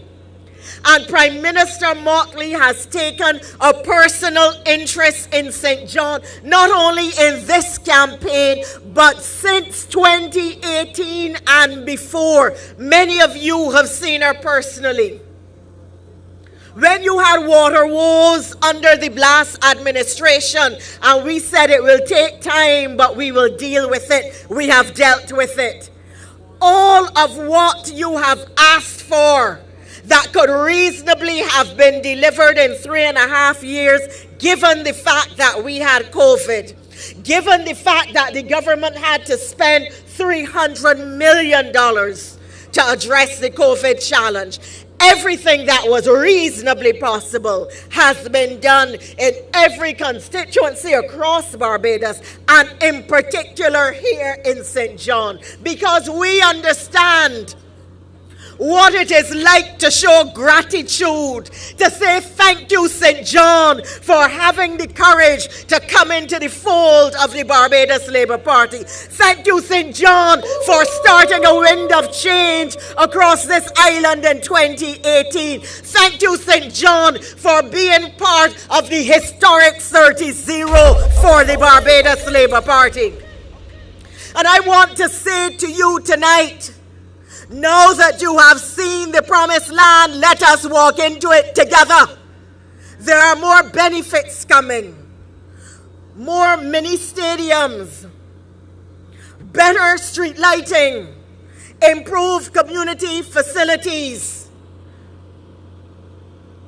new developments for the fishing communities of St. John, the continued resolution of the water woes, a community nursing program which will bring people into the communities to your door to care for you in a special way. You already have the St. John Polyclinic opening 24 hours under this Barbados Labour Party. A skills training program that will ensure that when the new projects start, $125 million in public sector projects and $1.4 billion in private sector projects, that you are trained men and women to get the jobs which will be coming out as a result of all of these projects. That we will continue to develop community-based projects, particularly tourism and agricultural projects, and that the Bath Estate, which has lain fallow for years, will finally be put into active, productive use that you, the people of St. John, can benefit from. Other speakers before me have spoken about how you will benefit from the renewable energy initiatives under this Barbados Labour Party. And some of you may have heard of the benefits from housing that will accrue to you under this Barbados Labour Party. Many of the houses at which I'm looking tonight will not pay land tax again, because land tax is being removed off of houses valued $400,000 and under. And if your house is worth more than $400,000, let us say it's worth $550,000, you will only pay tax on $150,000. It will fall to you on the 19th of January, St. John, to set the tone for Barbados. To look back at the Democratic Labour Party and ask yourself if it has yet come to the point that it is a reflection of the Errol Barrow that you knew. If it has yet come to the point where it is honoring the memory of the Errol Barrow who served you. Whether it represents the Democratic Labour Party that you have traditionally known and traditionally supported. It falls to you, St. John, to say that you will again find the courage to walk with Charles Griffith and the Barbados Labour Party. That early on the morning of the 19th, you will go out with a determination that now is not the time to change. That Charles and the Barbados Labour Party have earned another term. And that in the same way you gave your loyalty to the Democratic Labour Party, who in some instances took you for granted, that you will now transfer loyalty in this election to the Barbados Labour Party, because they have served and they have demonstrated tangibly by benefits and profits projects on the ground, by evident and clear change, that they care for the people of St. John and that they understand the value of the vote which the people in St. John have given to them, and they are grateful for the seat of Charles Griffith and St. John sitting as a member of the Barbados Labour Party. It falls to you to go out and say to Barbados that you are walking with the Barbados Labour Party still, because you have seen the transformation that we have made, that you understand that we have made an effort. We have not been perfect. No government is perfect. But if you compare Barbados Labour Party and Democratic Labour Party, if you compare the men that St. John has to choose from, if you compare the leaders of the two parties, then your choice clearly has to be Charles Griffith and the Barbados Labour Party. Sometimes, and I know that you know, creating change can be difficult. It can be hard to break away from traditional loyalties. Sometimes you've been in a relationship for a long time and your partner has not treated you well, but for old time's sake, you hang on. You hope that things will get better. You continue to give your all, but you don't get love back. Some of us know what it is like not to be treated well in various kinds of relationships. And just as there are relationships between people, equally there are relationships between a people and a political organization. You now have two political organizations to choose from. Before you knew what it was like to support the Democratic Labour Party, you knew what it was like to be in a constant relationship, a monogamous, unbroken relationship with them. Now you know what it is not to have the Barbados Labour Party courting you and saying, "Come, sweet girl," or "Come, sweet boy." You know what it is to walk into the fold and to be treated differently. To have a prime minister come and love you up and match you up. To have an MP who comes around. To have an MP who listens. To have an MP who deals with your issues. I mean, he can't get every single thing done at the pace that you want it. But the point is, you can see he is making the effort that he is trying. You can identify the change. It is tangible. It is visible. But most of all, it is yours. It is yours, St. John, as indeed Charles is yours. And you have an opportunity to make him and the Barbados Labour Party yours again on the 19th of January. And you don't have to get into any quarrel with anybody who wants to vote differently. You don't have to worry about traditional loyalties, because the truth is, these are days when you have to look after who is looking after you. You have to bet who bet you? I never heard that one. You have to look after who is looking after you.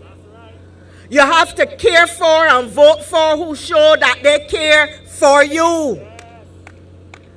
A young person who only now know you but all the time was passing by and not speaking is not the kind of person who deserves your vote. Is not the kind of person who is going to give you a ready ear or deal with your challenges. But Charles has, before he even became the MP, served St. John with his whole heart. And he wants to continue to do so. And therefore, St. John, it is up to you to come back with the Barbados Labour Party. And I want to close now with a point that I have made in every single speech that I have made so far in this campaign. And it is simply this. The Democratic Labour Party is saying you need to vote for a strong opposition. And I want to make this point. The Barbados Labour Party is winning this election. Be no doubt about that. When you go and waste your vote on a member of the opposition, what can they do for you? What can they do for you? An election is not about choosing an opposition. An election is about voting for a government that can help you, and a government that can transform a nation. Tonight I ask you to choose a party and its candidate, the Barbados Labour Party, and Charles Griffith, so that the transformation of St. John, which we have started, so that that personal relationship which we are building, so that that prosperity and bounty which we have planned can inure to the benefit of the people of this constituency. Because for all of the time that you supported a party that didn't give you exactly what you were asking for, this is a relationship in which our gratitude is such that we are prepared to give your vote full value and manifest that value in benefits to individuals, to communities, and to the constituency of St. John. But you cannot get the benefits of the relationship if you don't go out and vote for the man and the party. You cannot see the transformation if you don't go out and vote for the man and the party. You cannot be in a relationship and back. On the 19th of January, move forward with the vote so that Charles can go forward and help you within the bosom of the Barbados Labour Party. Good night. Happy New Year.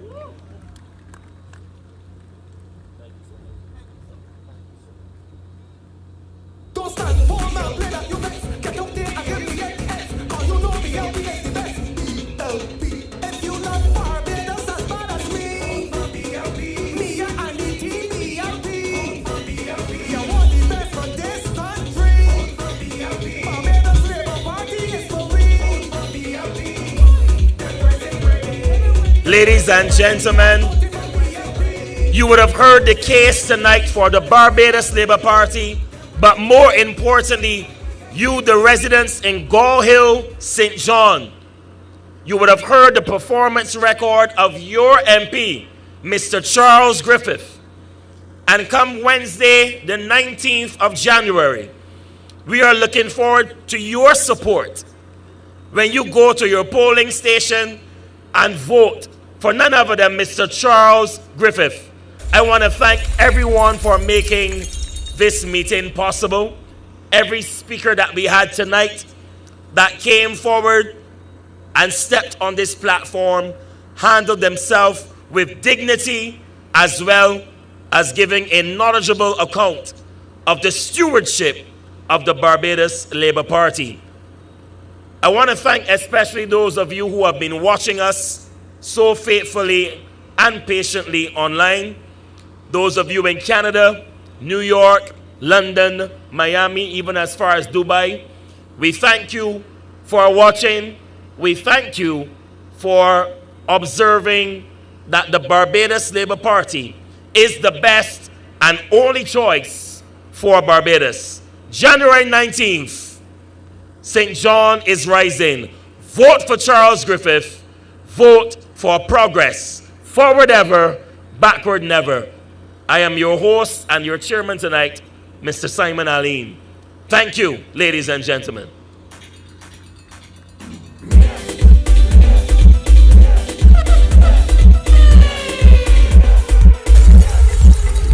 Yes, we want she, me a Marley. Yes, we want she to lead me again.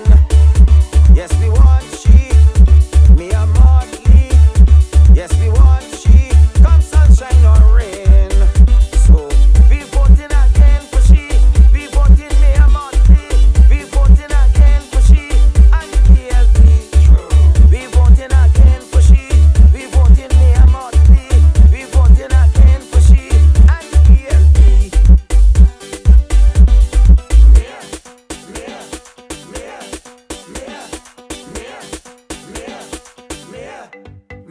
Me a Marley, yes she lead me through the crisis and the pandemic.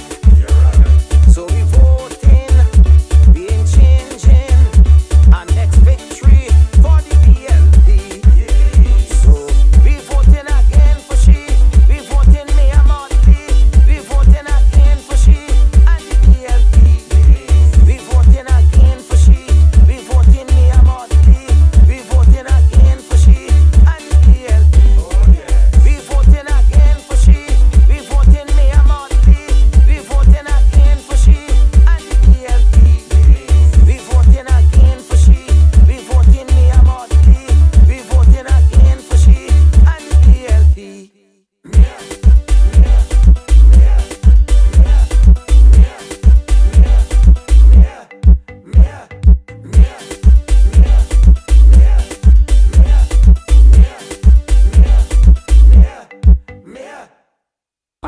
your DJ